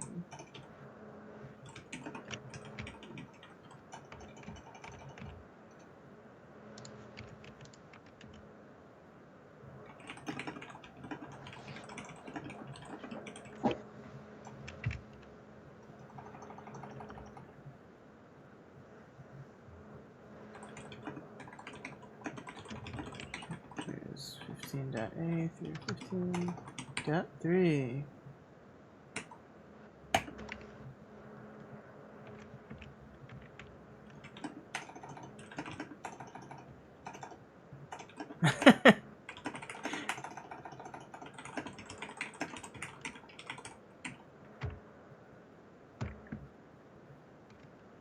Yes, and your reminder is very appreciated because I definitely would have forgotten.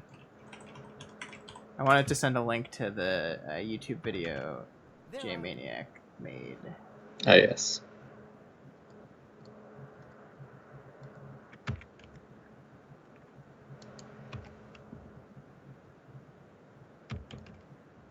Copy.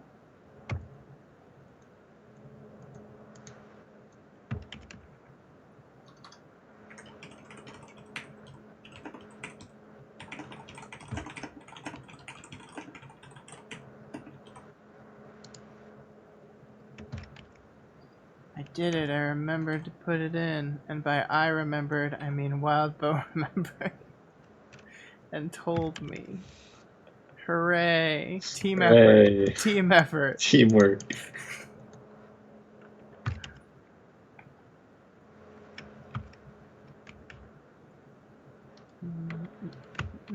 Thursday at 4 a.m. Are you going to want to talk about Spider-Man tomorrow a little bit? Sure. Okay. Joe Spider-Man.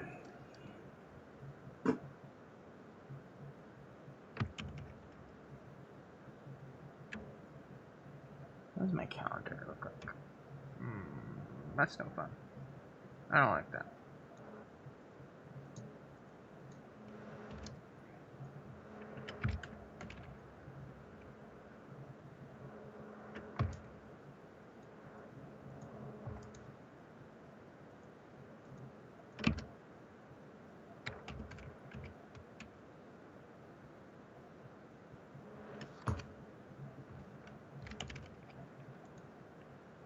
Uh-oh. I think I just did a bad. Uh-oh. I think I just did a real bad. Why? Because I think I just... Let's see if I can fix it. I believe in I you. think I just saved the copy of the um, template for the artwork Uh-oh. with the X's over the eyes in a way that I can't get rid of them. Oh no. Well, I'm sure that you have a copy of it somewhere, probably.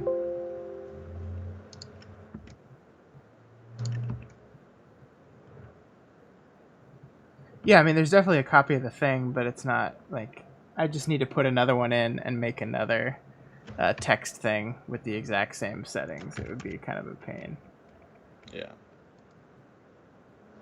Yep, I certainly did do that. Well. Shit. Should have made it on a different layer, and I did not do that.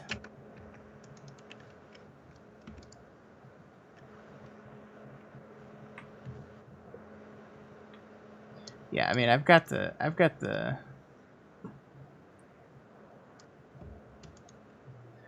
original.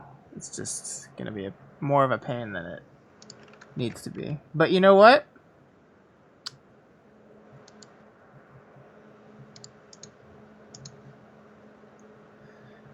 That's for future Scott to deal with. Current Scott's got this one for the next few months, and that's fine with current Scott.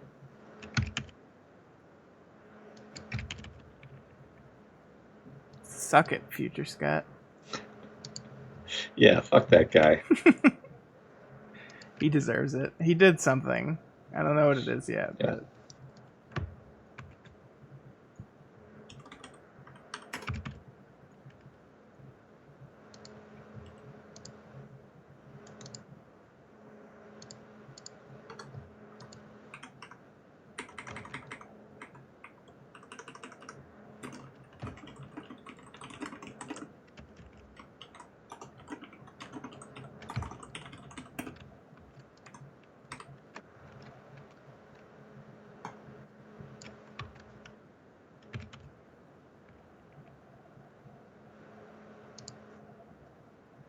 if anything, this is Photoshop's fault for letting me Yeah. do that. How dare you let me do that, Photoshop? You should be smarter than I am. You're supposed to predict my screw-ups. Be like, are you sure you want to save this file where you just drew in all over your pretty picture? Because you thought it would be funny? Yeah. Well, I think I'm gonna lose now. That was stupid. We both lost tonight. Our dignity. Yeah. Yeah, it's true. Boop, boop, boop, doo, doo, doo, doo. You know, it occurs to me that we've never once in any one of these episodes linked to the book, but I guess like One has to it just wonder. never occurred to me because like if you're listening, are you gonna read the? Are you gonna not know where the book is? However, there's an argument to be made that if you stumble upon the podcast and are like, "What is this to?" You should have a way to get to the book easily. Know what I mean? It's true. If you found the Doofcast first and you're like, what is this? Yeah, exactly. I think we should start doing that.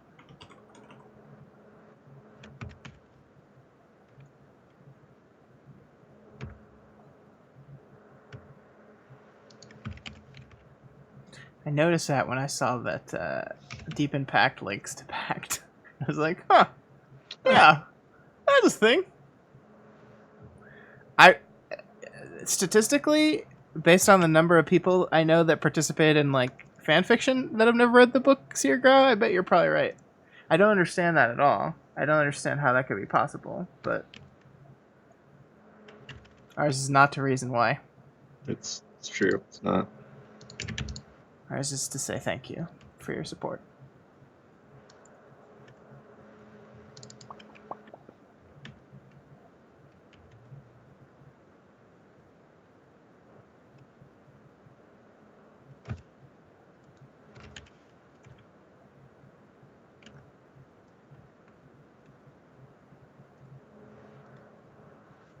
Hey man, I know you were really anxious to hear about this, but the bosses in the new Final Fantasy XIV raid are super cool. Oh, sweet. Yeah, man.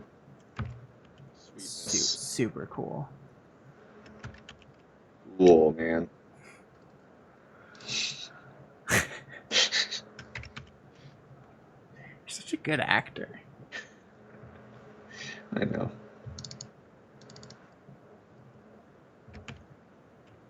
I mean, I haven't like played them yet because I don't have time to play video games, but I watched a person play them, which is basically the same thing. Yeah.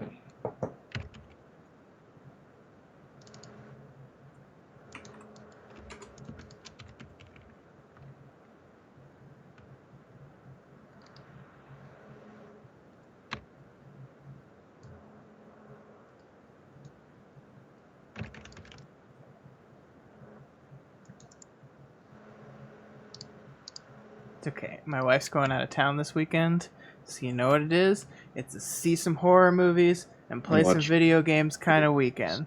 That's right. I'm gonna go see Midsommar.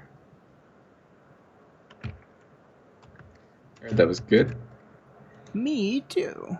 But now that she's out of town, I don't get to go see Lion King, so I'm gonna be like behind. The whole world's gonna be talking about how terrible Lion King is, and I'm not able to participate.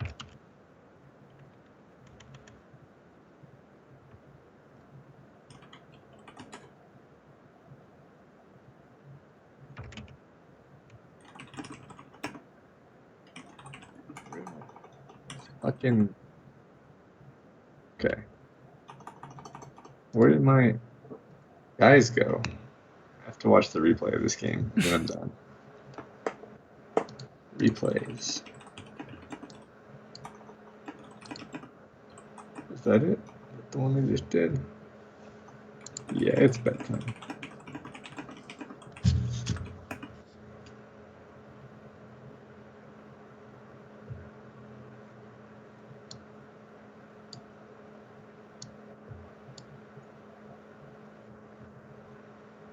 Oh my god, why did this mix down always take so long?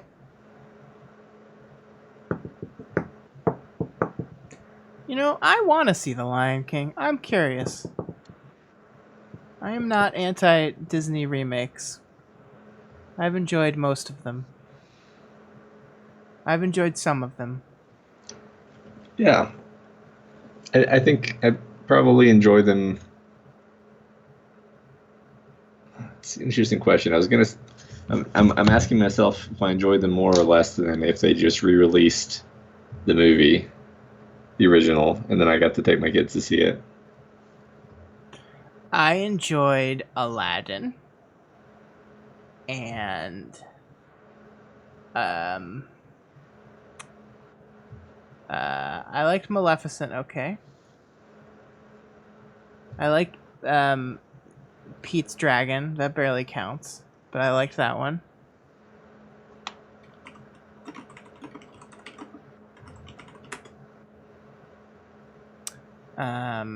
I didn't see Dumbo, so I did not like Beauty and the Beast or The Jungle Book very much. So yeah, you know, 2 of them. There you go. It's 2 whole movies. Well, that was such a waste. That was an incredible waste. Wow. What'd you waste?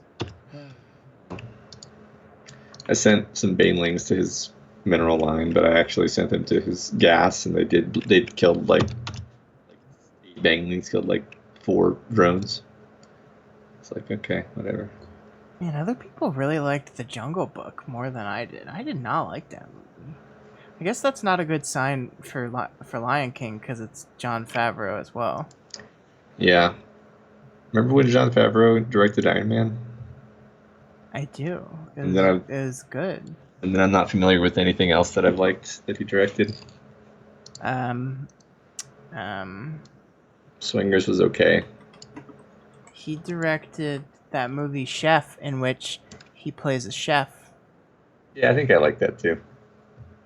It was really just an excuse for him to eat a bunch, and now he's got a TV show called Chef, in which he's just eating things. It's like he's living his best life. It really does. He directed Elf, the Will Ferrell movie Elf. Oh, I like that movie. Yeah, yeah. So he's just bad at directing animated movies. He apparently directed the pilot of The Orville, which I did not know, That's interesting. and the pilot of Young Sheldon. What? Okay. And the pilot of About a Boy, and the pilot of a show called Revolution. Why are you doing all these pilots, John Favreau? What are you doing? Pilot Man now. He's directing Jungle Book 2, which I did not know that they were making. We needed that. That's important. He directed a 2011 episode of Jimmy Kimmel Live. So there's that. He is considered a creator on the Star Wars show The Mandalorian. So he didn't direct Swingers. He just wrote it. Is that true? Huh. Yeah. Who directed it? That's a good question, Wildbow. I don't know. Who directed Swingers? Let's see. Boop. Doug Lyman. You'll know him from a lot of things.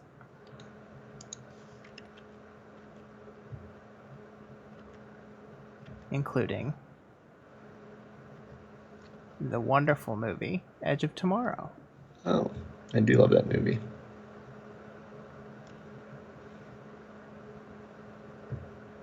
Hey, you done yet, computer? Take your time. No rush. It's just 1 a.m. I love when we start at 8:30. That's so much better. We should do that more. I agree.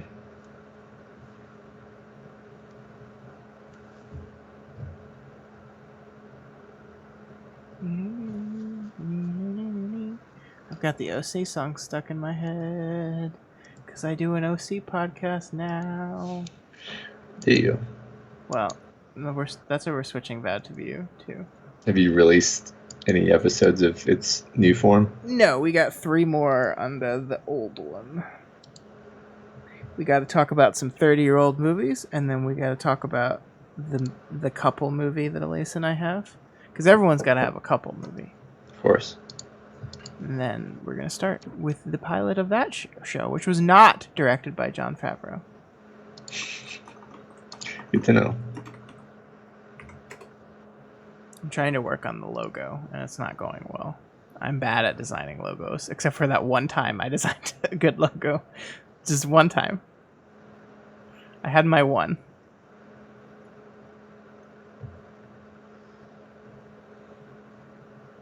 And I still kind of would like to take a professional just to take that logo idea and just do it, but better. Mm-hmm. Because I think they could take it and go like, yeah, I can do that, but I'm going to make it way better. And I'd be like, cool. Do that. We should figure out how to make that happen. Yeah. I don't want to spend like too much money, but a little bit of money would be okay. Wildbow, who does all your like logoing? Is that just like volunteer stuff? Or do you just do it yourself? I actually don't know anything about like your back end at all. I mean, I know someone does your website, but I don't know how any of that works. Like the Ward logo.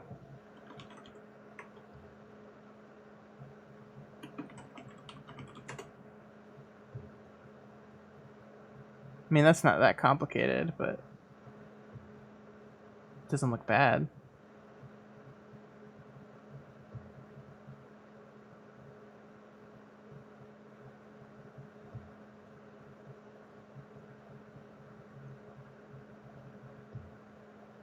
cool. Ah. But you can go. I'm literally just waiting for the. Okay. I'm pretty tired and maybe sick now, based on what my voice was doing. Oh no. Lady in the Water podcast delayed. Oh well. No, I think I'll be fine. All right. Good night, everyone. Good night, Matt. Sorry I hung up on you twice. It's okay. See you later. Later.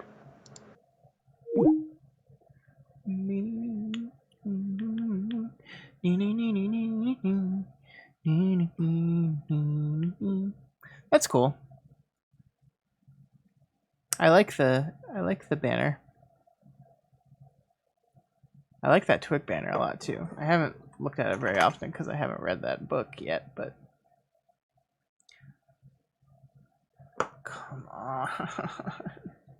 Why does it take so long?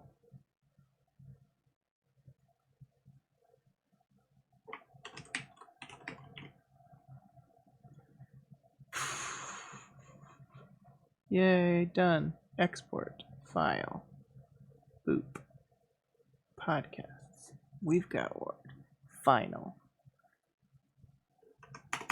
15.1. Okay. So close to being done. So close. A crocodile-loving mad scientist. All right. Oh my god, why is it taking so long to export?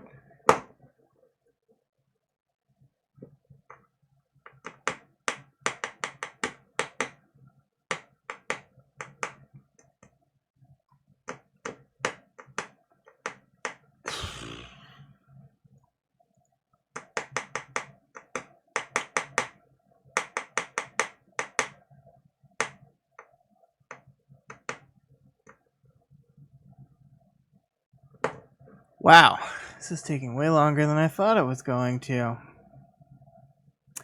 Yeah, okay. I'm probably just going to shut it down because I'm literally just going to finish this export, upload it, and then press go. So I'm going to head out. But we'll catch y'all later. Thanks for hanging out, Wildbow. Good talking with you again.